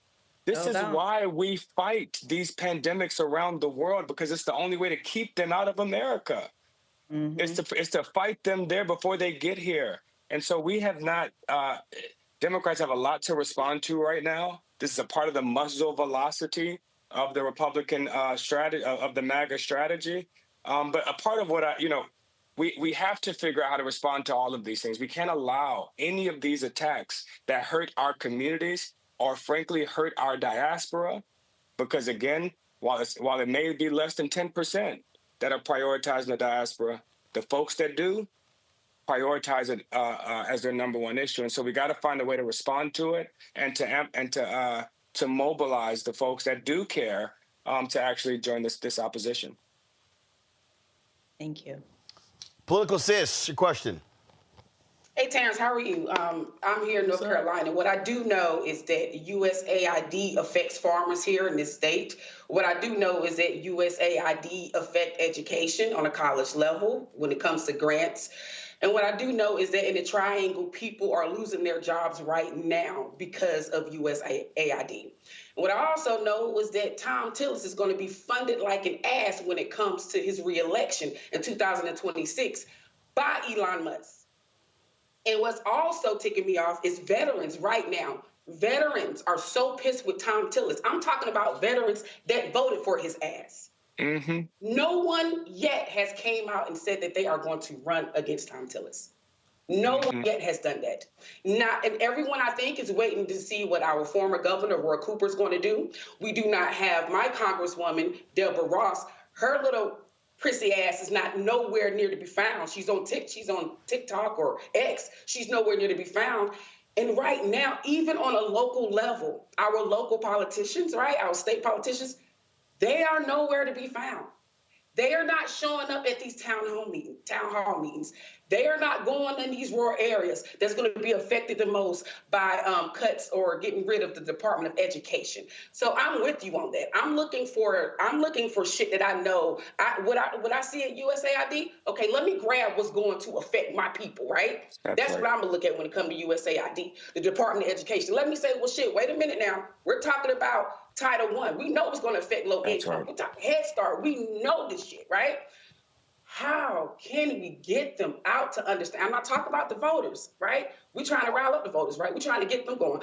How do we get these politicians? I'm just a country girl here from North Carolina. Don't nobody listen to me, right? So what do we do, Terrance? What can I do? Yeah. Well, listen, I believe that the South got next. Hit Strategies is advancing a New South, a Blue South project. I believe that blue wall in the Midwest, we've seen how shaky it is, how non-durable that blue wall in the Midwest is. But I do believe there's an opportunity to build a much more durable black-ass wall across the South. You just had Gary Chambers on. You just had Gary Chambers on here, who's been raving the flag on this. Places like Louisiana, Mississippi, the South are not red states; they're just oppressed states. That's right. And North Carolina, South Carolina. It is no coincidence that in the South that the South is where the blackest states in America are, and it's in the same exact states. You can almost track the correlation directly. The blacker the state is, the lower the black turnout is. Yeah, it's almost a direct correlation. That is absolutely crazy. And here's the deal. Here's the deal, Terrance, that we have to understand. And when you talked about that blue wall, 2030, the numbers are going to be changing. California, New York State, Wisconsin, blue states are going to be losing congressional seats. They're going to be shifting those to red states, which means Democrats are going to have a consistent strategy to win Georgia and or North Carolina.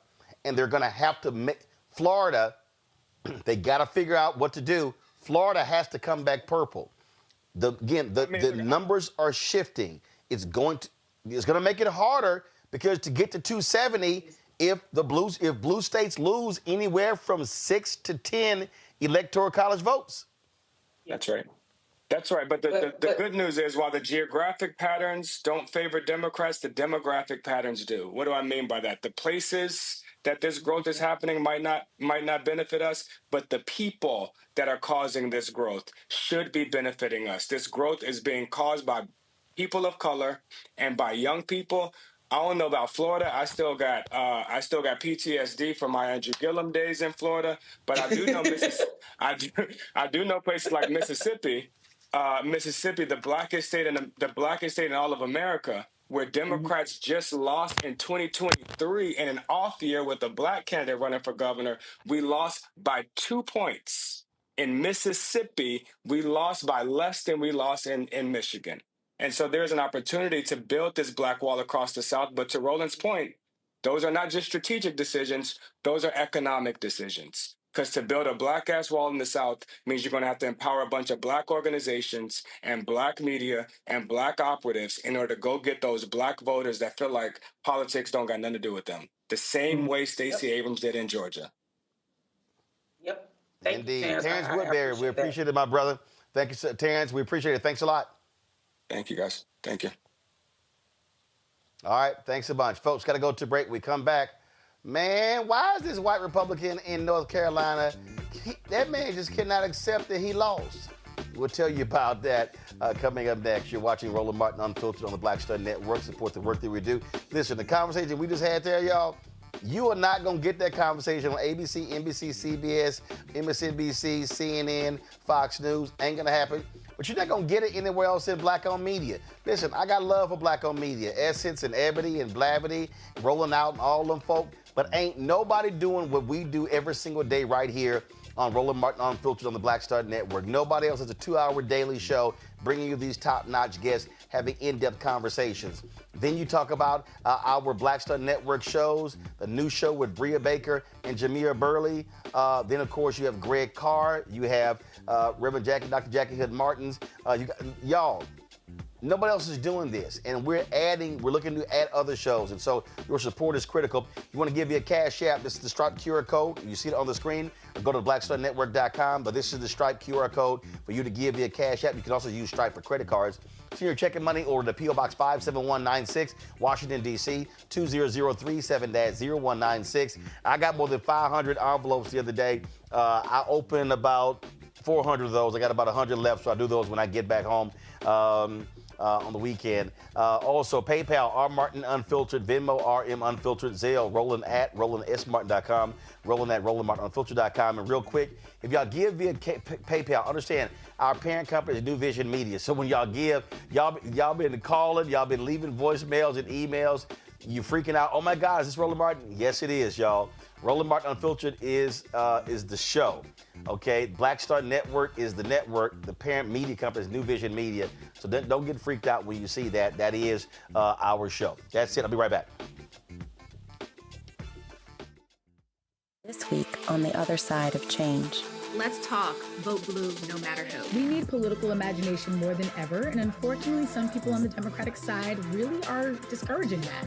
We're going to dig into all of it. The Democratic Party needs to remember who they are and who they are responsible to. This is On the Other Side of Change, only on the Black Star Network. Next on the Black Table with me, Greg Carr.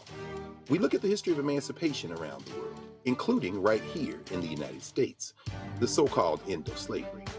Trust me, it's a history lesson that bears no resemblance to what you learned in school. Professor Chris Manjapra, author, scholar, amazing teacher, joins us to talk about his latest book, Black Ghost of Empire, The Death of Slavery and the Failure of Emancipation. He explains why the end of slavery was no end at all, but instead a collection of laws and policies designed to preserve the status quo of racial oppression. The real problem is that the problems that slavery invented have continued over time. And what reparations are really about is saying, how do we really transform society, right? And stop racial violence, which is so endemic. What we need to do about it on the next installment of The Black Table, right here on the Black Star Network.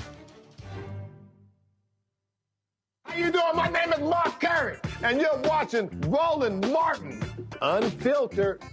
Deep into it, like pasteurized milk without the 2%. We getting deep. You want to turn that shit off? We're doing an interview, motherfucker.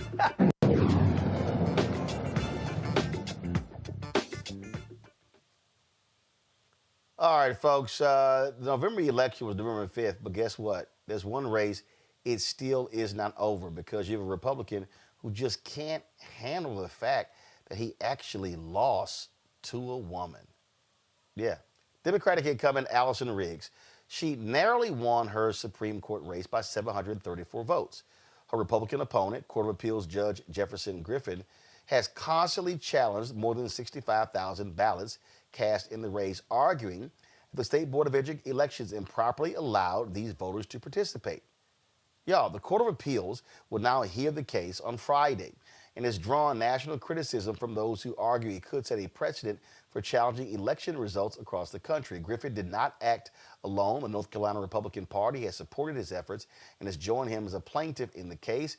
Many of Griffin's arguments for disqualifying voters closely resembles the North Carolina GOP's pre-election lawsuit that aimed to purge voters from the state's rolls. Now, here's the deal. The State Board of Elections has already said, sorry, dude, there's nothing here. And so he is desperate for a court to somehow agree with him. Political system, I'm going to start with you. Here's the deal. If Allison Riggs is named the winner, Democrats have a 5-2. They're down. They have 2 seats on the Supreme Court. Republicans have 5. Next year, Justice Anita Earl is the only African American on the court. She is up. But here's the piece. 2028, 3 of those Republican seats are on the ballot in 2028. Democrats could flip that race, could flip the Supreme Court by winning those 3 seats. That's why Republicans are desperately trying to go from a 5-2 majority to a 6-1, because they do not want Democrats to have any shot at regaining control of the North Carolina Supreme Court. And I'm going to throw in there, and the reason being, because Republicans had a 10-3 majority on the congressional seats because of political gerrymandering. When the Democrats took control, they changed that, and it was 7-7. Those are the 4 seats. You go back to 7-7 in North Carolina, 7 Democrats, 7 Republicans. That means in Congress, Democrats would control the House by 1 seat.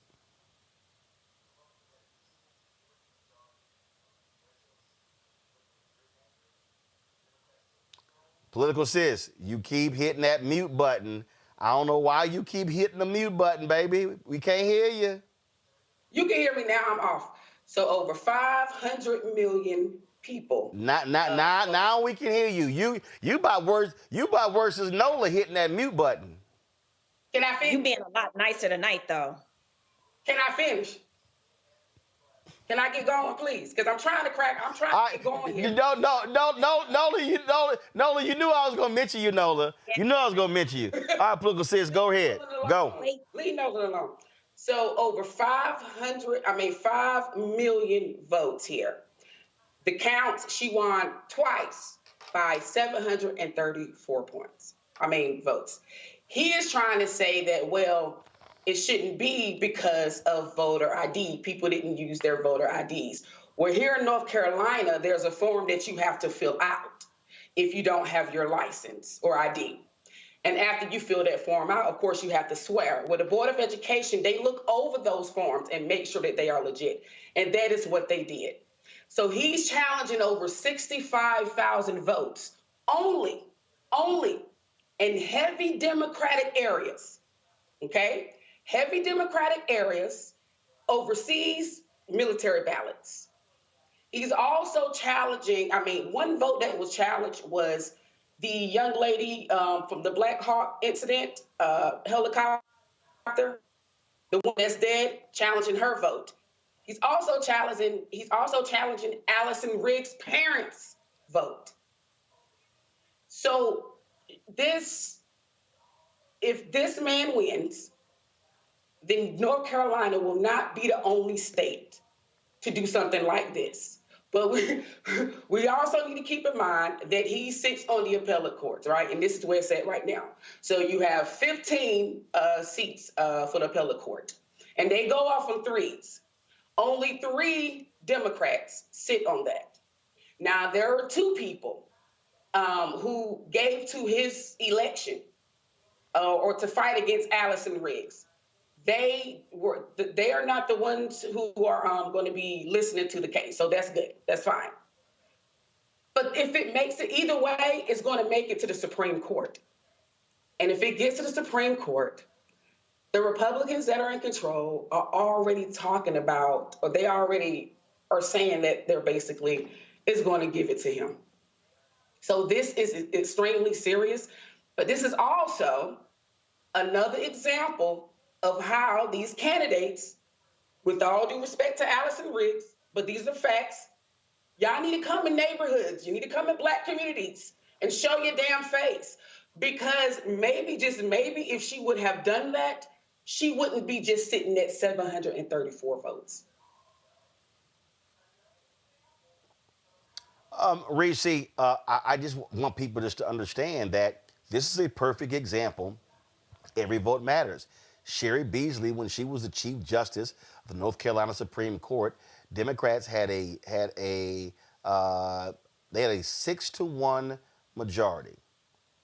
She lost, so the white Republican who got mad that she was appointed Chief Justice ran against her. She lost by 401 votes.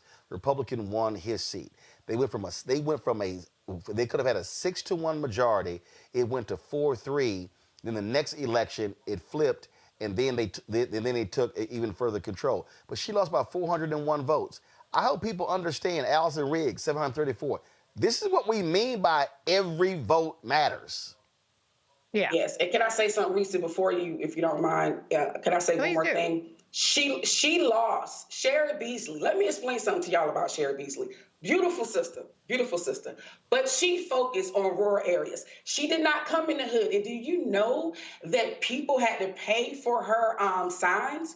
Who the hell living in the hood gonna pay for your signs? And they don't even know who the hell you are. So once again, every vote counts. And to be honest, those two elections, she could have won the first time. She could have won the first time. Just FYI, I'm sorry about that. Oh no, I listened to you. Reese, go ahead. First, I don't have a problem with you, but with you jumping in. But to Political Sister's point, I definitely feel like it does go to show that, and to Terrance Woodbury's point, we just had a whole segment on this. The Democratic Party too often takes the base for granted, and they feel like that's the choir. I'm just preaching to the choir. I'm wasting my time going and engaging and having conversations with those people because they are already votes that I feel like I can bank. Not understanding that when you don't engage, then your voters who are being targeted by Republicans, by the opposition, to be more disillusioned and disengaged with the Democratic Party, stay home. So there's that part. But what this is evidence of is that Republicans defend their turf at all costs, and they will lie, cheat, and steal. They never concede. They will never just say, well, them's the rules, and so I guess I gotta, take my lunch and go home. No, absolutely not. They are willing to do anything by all means to hold on to power and to steal elections. And I think what part of this is that even if in this case, he fails to get this seat, which he lost, I think what this probably tries to do is it tries to kind of erode Democrats' defense of not having voter ID. It makes Democrats then try to concede. I'm not saying this, I'm predicting. But, Democrats are often so willing to concede ground on Republicans and buy into their pretext for why votes don't count by saying, all right, fine, so that we avoid this kind of battle next time over voter ID requirements. Fine, have your voter ID. And then that's something that we're taking off the table. But you cannot capitulate to Republicans because there will always be some other loophole. There will always be some other law that they're willing to bend, break, and there will always be a quest for power that they will not concede to Democrats. There's no reason why Allison Riggs should not walk her ass to the courthouse, sitting there with her robe and be like, bitch, I'm here, okay? Because I tell you, that's what a Republican would do. But at the end of the day, Democrats are going to believe in institutions, believe in the process, and that's why we're in the mess that we're in now, because Republicans don't give a damn about process, institutions, or norms, or laws. Nola, I talk about these Supreme Court races. They're important. I mean, look, you've got a Supreme Court race in Wisconsin taking place on April 1st. Folks, vote for Sarah Crawford. You've got Elon Musk pouring almost $10 million into that race because if the Democrat wins, if Crawford wins that open seat, Democrats will have a 5-2 majority on the Supreme Court. So if people are complaining about the U.S. Supreme Court, y'all, state Supreme Courts are also just as important, Noah. Yes. Oh, absolutely. Everything happens locally, and one of the things that I think a great deal about is, as we're talking about North Carolina, I remember canvassing in North Carolina. And in as much as I absolutely believe that Dems rely on the rely on the idea that the base is going to be with us no matter what. I think that they've been through this enough times to know that that's not necessarily the case. And so I'm starting to wonder, like, what is some of this hesitation about really engaging with Black voters? And I recall canvassing in North Carolina, and I was the only Black canvasser. And they gave me, a lot of kind of places to go that, we would call the hood. Like literally there were like bullet holes like in people's houses and cars. Like, I'm not kidding. And so I'm starting to wonder, like, okay, is it some sort of hybrid sort of situation where I'm starting to wonder if the party is actually scared to engage with its own base? And I'm just starting to think that more and more, because these elections are so close and they're so tight. And here you just have people just sitting right there. They're sitting right there. But they don't know what's going on. You're not engaging with them. Why is that? I think, in terms of the party, and I'll get to Wisconsin and Elon Musk and paying for different races. But that is something that we really have to have a really, really, really tough conversation about with this party. It's one thing to just assume that the base shows up for you. But in these kind of tight races like this, where things like this keep happening, it has to be more than that. And so I'm going to pivot towards Elon Musk and buying races. First of all, I like what Tim Walz has been doing. I like that he's been out there. I like how he's been talking to people and engaging with people. And he's just like regular talking to people. And I think that's effective. I think that it's going to take more of that relational kind of dialogue to really get people to understand what's at stake. And the one good thing about Elon trying to buy this race is how negative the negative perceptions and the how negative his brand is right now. I think that will help, and people need to continue to lean into that. And we've talked about this until the cows came home, that Democrats really need to dig in. I know that they're still trying to find their way. They're still trying to find their messaging. But right now, when Elon's brand is so toxic, that's when you lean in, that's when you go for the kill, and that's when you remind people who he is and what he's trying to do. The rest of the world understands quite clearly, because he's persona non grata in a lot of these places. We need to get on board with that too. Yeah. Folks, check this out. So, okay, go ahead. I just want to say, we cannot, to Nola's point, we cannot bitch and moan about how weak and punk ass the Democrats are. When we have multiple races, the Wisconsin Supreme Court state race, there are 2 special election races. Now, granted, those are very red districts, but we cannot continue to bitch and moan about Democrats being weak when we do not give them the power. Democrats are handcuffed when they're in the minority. And yes, we would like the theatrics, and yes, we would like them to resist and protest and block and all kind of shit. But the math is still the math. And so 89 million people sat out in 2024, and polling has shown that 83% of them motherfuckers have the audacity to not approve of Donald Trump's performance, but they did not vote. And so guess what? Now we're all stuck with it.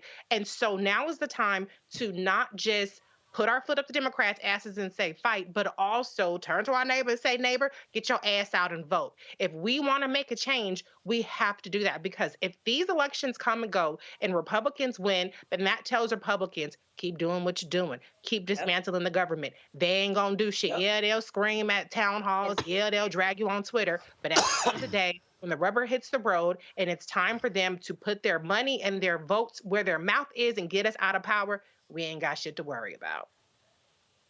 That's right. Folks, we told you all about, yesterday we had Spike Lee on talking about, of course, the DOD removing the removing the pages regarding Jackie Robinson. Well, there's been a little fallout. That Pentagon spokesman who issued that really idiotic statement, he's been sidelined. John Yuliot, something like that. Y'all, because this is how dumb this man is. He actually released a statement This is what he released. He said, as Secretary Hegseth has said, DEI is dead at the Defense Department. Discriminatory equity ideology is a form of woke cultural Marxism that has no place in our military. It divides the force, erodes unit cohesion, and interferes with the service's core warfighting mission. We're pleased by the rapid compliance across the department with the directive removing DEI content from all platforms. In the rare cases that content is removed, either deliberately or by mistake, that is out of the clearly outlined scope of the directive, we instruct the components and they correct the content accordingly. Now he also issued, this is actually a broader statement. He said, everyone in the Defense Department loves Jackie Robinson, as well as the Navajo Code Talkers, the Tuskegee Airmen, the Marines at Iwo Jima, and so many others. We salute them for their strong and, in many cases, heroic service to our country, full stop. We do not view or highlight them through the prism of immutable characteristics such as race, ethnicity, or sex. We do so only by recognizing their patriotism and dedication to the warfighting mission like every other American who has worn the uniform. Well, first of all, you dumbass. And he's getting ripped by this statement, Nola. And the reason he's a dumbass, let's see. It's a little hard to remove race from the Tuskegee Airmen. Because it's kind of hard.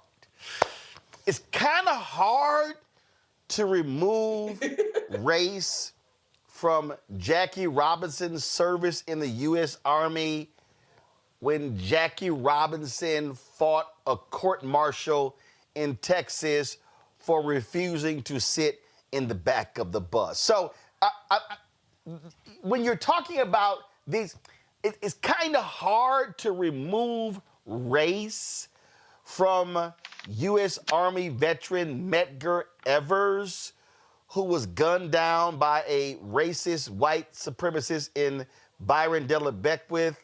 It's kind of hard. This is how dumb these people are, because, no, we're only going to recognize their patriotism. Oh, damn, I'm sorry. How do we ignore that the armed forces was segregated when Jackie Robinson was there and the Tuskegee Airmen, and it wasn't until a Harry Truman executive order in 1948 that desegregated the military. But we're just going to move that race stuff aside, and we're just going to focus on them being a great warrior. I see why this dumbass got sidelined. Yeah, it's a complete, it's delusional and it's intentional erasure. The MAGA folks have a really hard time confronting their own racism, confronting their own allegiance to white supremacy, and they hide behind the First Amendment.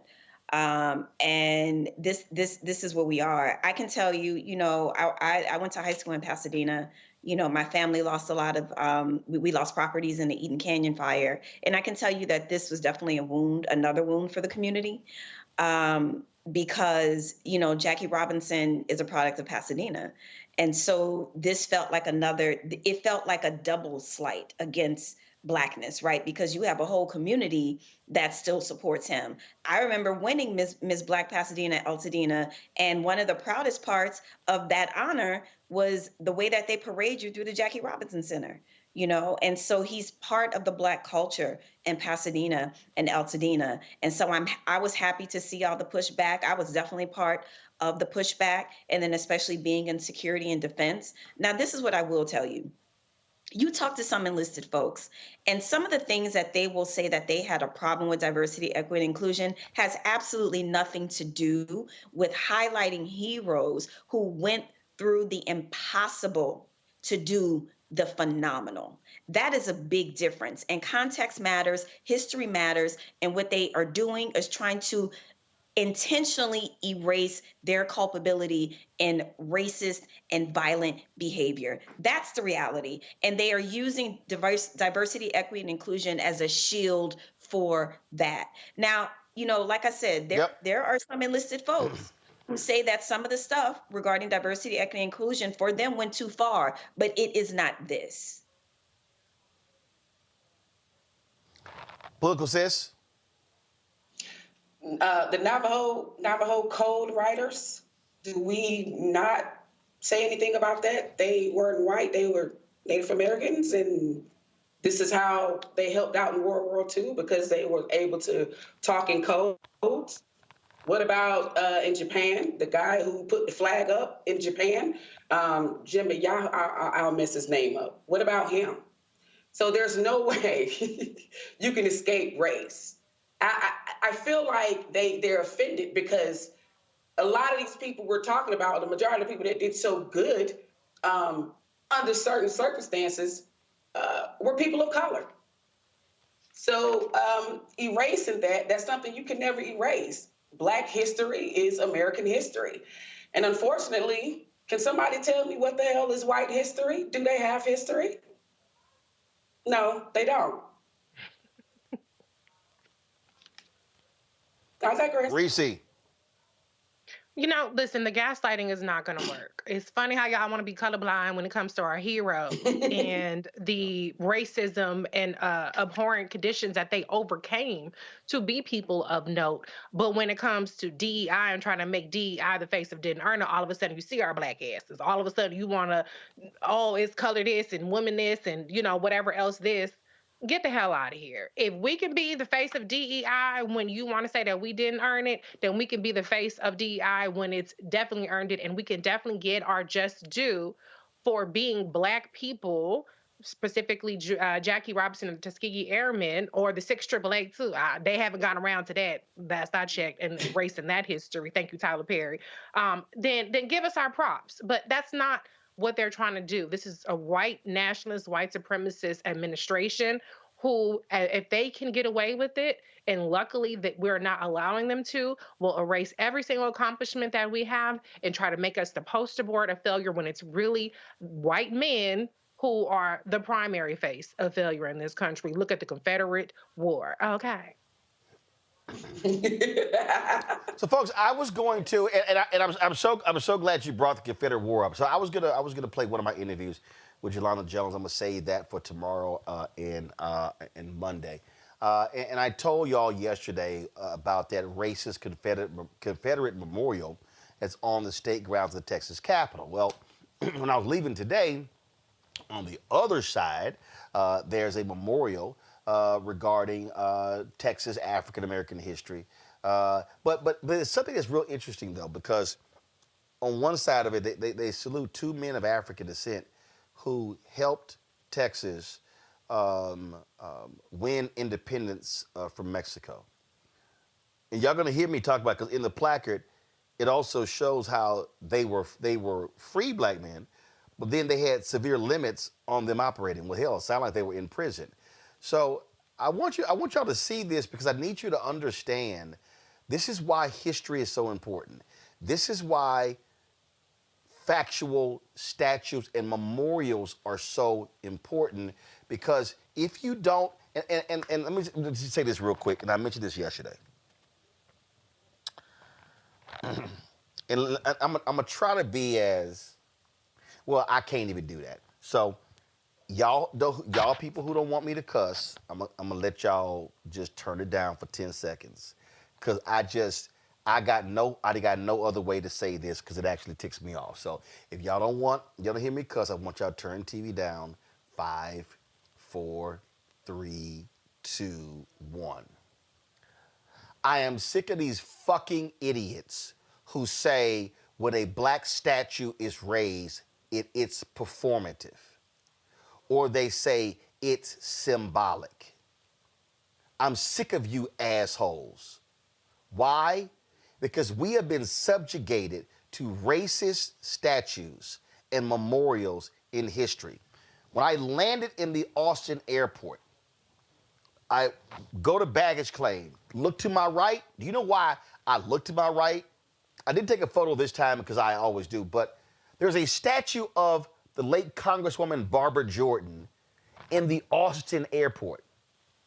When I go through Atlanta, I always see that placard, that plaque of Mayor Maynard Jackson.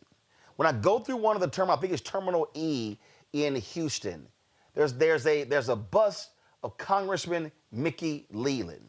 when I travel, I always stop. When I go through Washington, D.C.'s train station, I always stop and pay respects to that statue of labor leader A. Philip Randolph.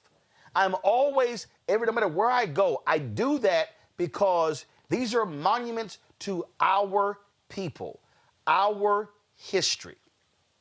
And what we have to understand is that, and while you're going to see this video in a second, while I was standing there,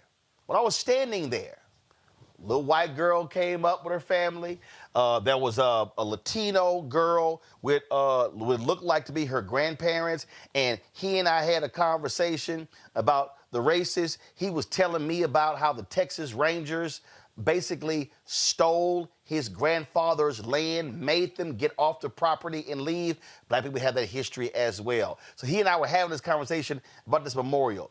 This is why this stuff is so important, why we must erect these statues and memorials, because these people, they want, what we have right now, and it's all tied together, by stripping these pages and getting rid of these stories and these monuments, they want the framing to be one of whiteness. They want to say, no, we're not going to talk about, the first female combat pilot, because we don't want women to know about that historic woman. It was a white woman. They don't want that. So these people, they want a world.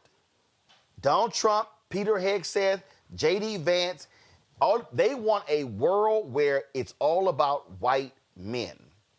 And we, black people, need to stop this bullshit of, oh, well, that's just symbolism. We need a check. We need this. Well, how about you try to get both? Why do we have to piss on black monuments and black statues and black plaques to go, well, that's just symbolism? Well, how about some of y'all, and here's the other deal. I'm just going to go ahead and say this. Every one of you assholes who say, oh, it's symbolism, I want to see your voter registration card.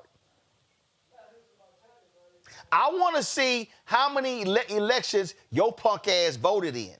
Because, see, it's a lot of people out here who love talking shit, and they don't go vote, but they always got something to say. And so it is sort of crap that sort of just gets on my nerves when they do that. So I want to play this video for y'all because many of you may never have seen this, but I want you to understand that this is why this show matters and why we do this, because there are black museums all across this country, small, medium, large. There are black monuments and statues, and every single one of you should make an effort that when you visit a place and you seek out, you take a photo, you do whatever, and you share it, because our people need to understand that our history is damn sure just as important. Watch this. So, folks, I'm here on the Texas grounds. So remember I told you about that Confederate memorial.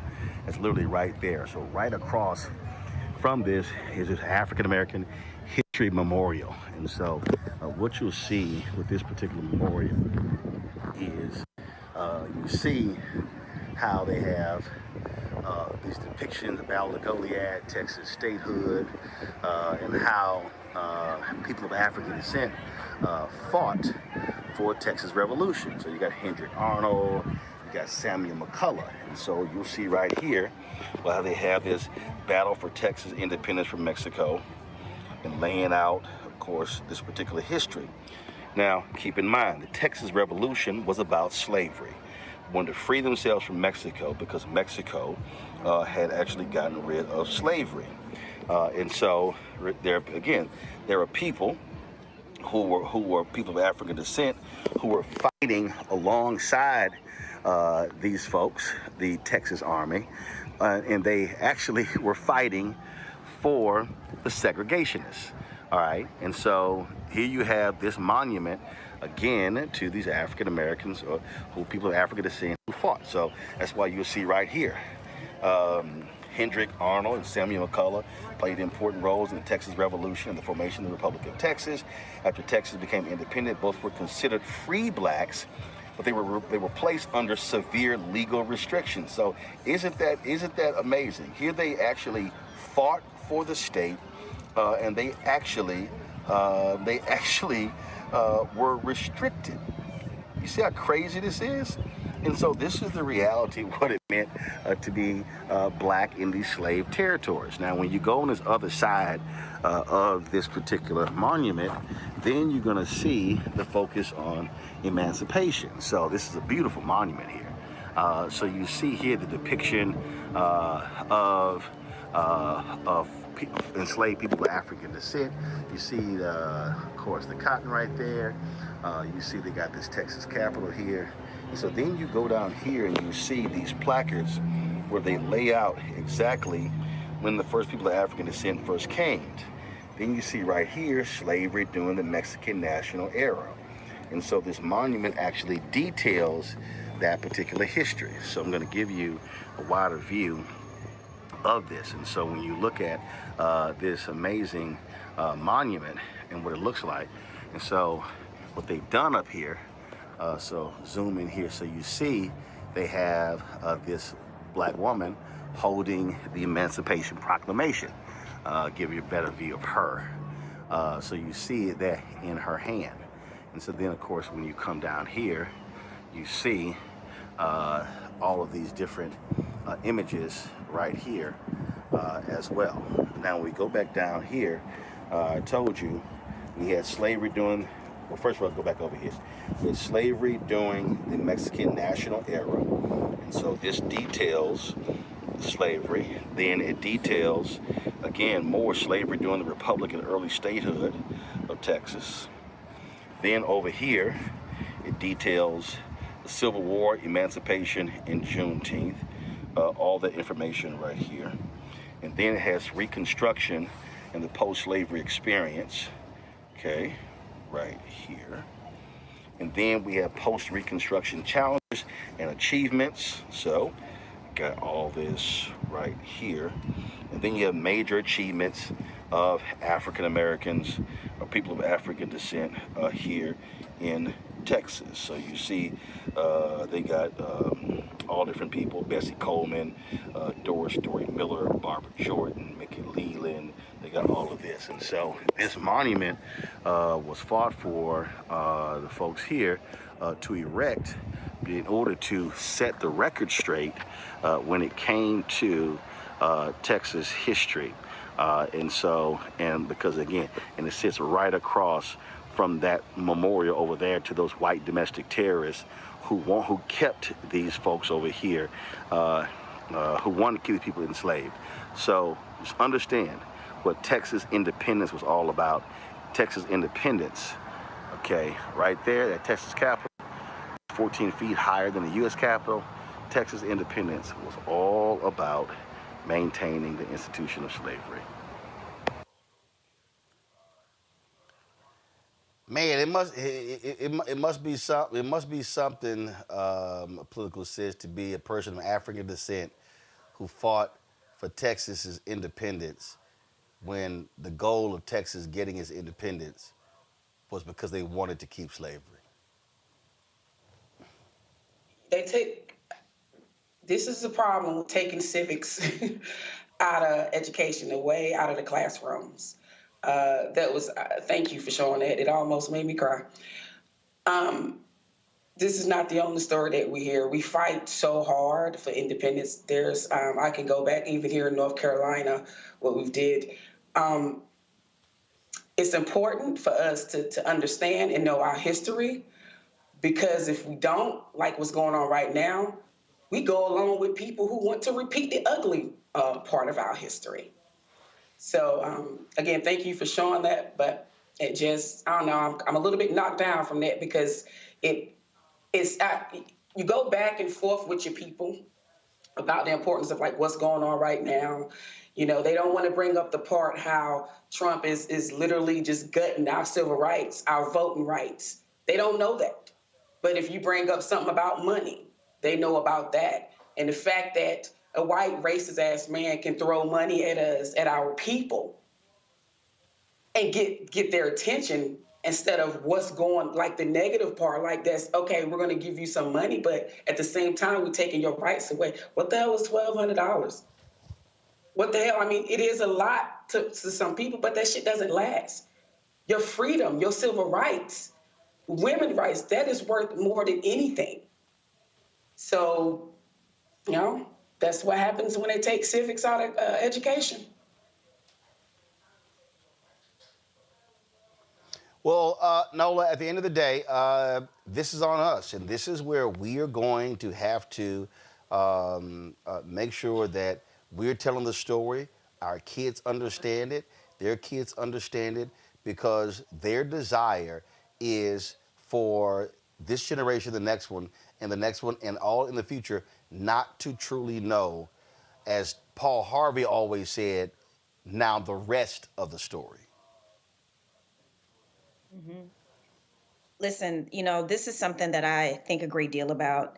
And, you know, I would go as far as to say that as Americans, we don't appreciate history, right?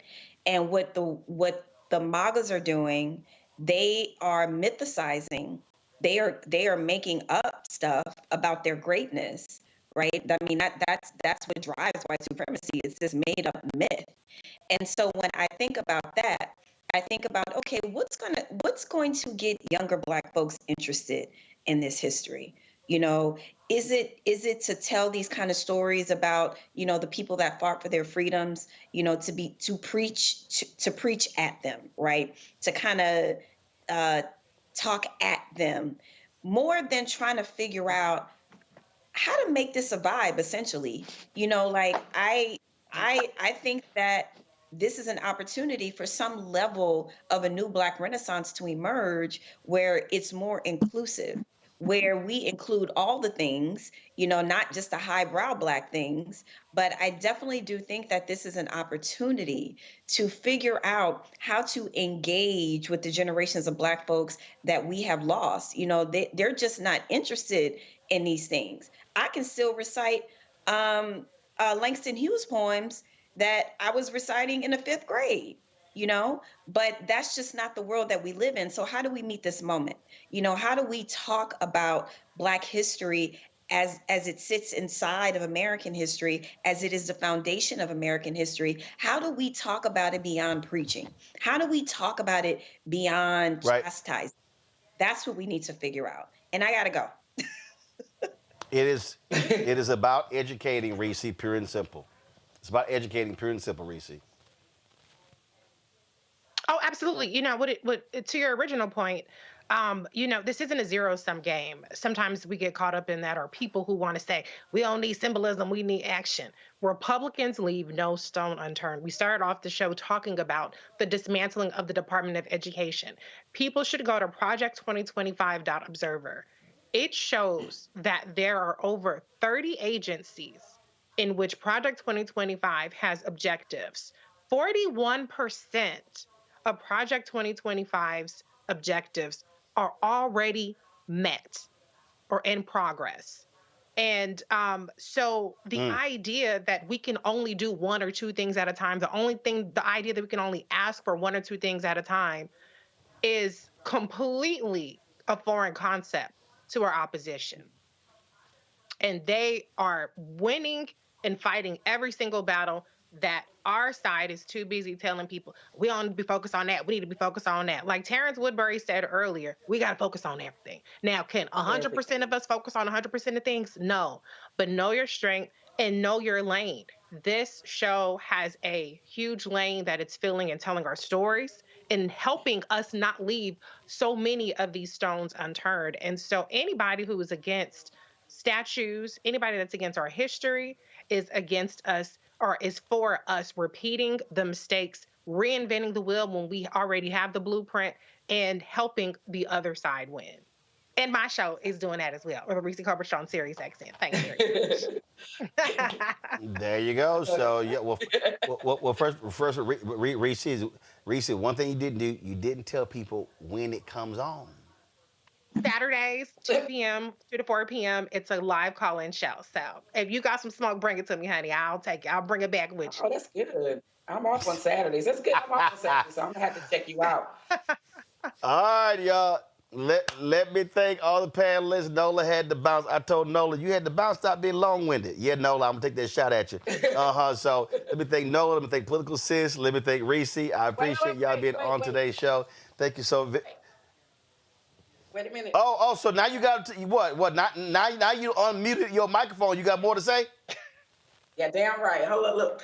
So I got my shirt on. I finally got it after 20 damn months. Just FYI. I don't know if y'all can see it, but yeah, after 20 damn months. Come on, Antoine. There we go.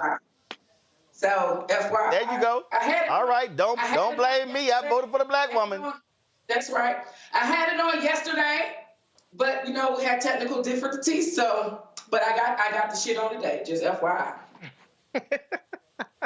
All right, there you go. That's what I'm saying. I appreciate it. Thanks so much. I appreciate y'all being on today's show. Thank you so very much. All right, y'all. That is it for me. We're going to shut this thing down. I appreciate all of y'all watching today's show. Y'all, YouTube, if you haven't hit the like button, hit the like button right now. I am going to go hang out, spend time with my parents. But before we go, we want y'all to be sure to support our Bring the Funk fan club. I'm telling y'all, our goal is to get 20,000 of our fans contributing on average $50 each a year. The goal is to raise $1 million. If you can't give $50, you give less. We totally understand. We appreciate that. It was a brother last night at the Texas Legislative Black Caucus handed me. He said, no, I ain't even wait. He handed me his $200 on the spot.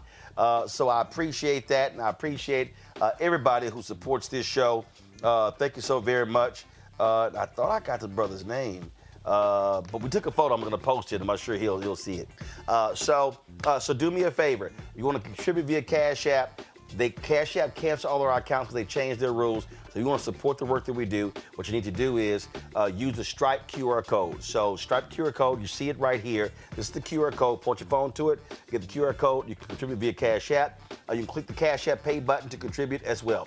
Checking money order. You can see your checking money orders to P.O. Box 57196, Washington, D.C. 20037-0196. PayPal is R Martin Unfiltered. Venmo is RM Unfiltered. Zelle, Roland at RolandSMartin.com. Roland at RolandMartinUnfiltered.com. Download the Black Star Network app, Apple phone, Android phone, Apple TV, Android TV, Roku, Amazon Fire TV, Xbox One, Samsung Smart TV. My show is on there. All the other shows are on there. Our content from Liberia, from Ghana, our memoriams, all that stuff is on the app. You can go to the app or you can go to our YouTube channel, which is youtube.com/Roland S. Martin. Be sure to, of course, get my book, White Fear, How the Browning of America is Making White Folks Lose Their Minds, available at bookstores nationwide. Get the audio version. I read it on Audible. You can download that. Be sure to get your swag. You saw Political Sis with her swag.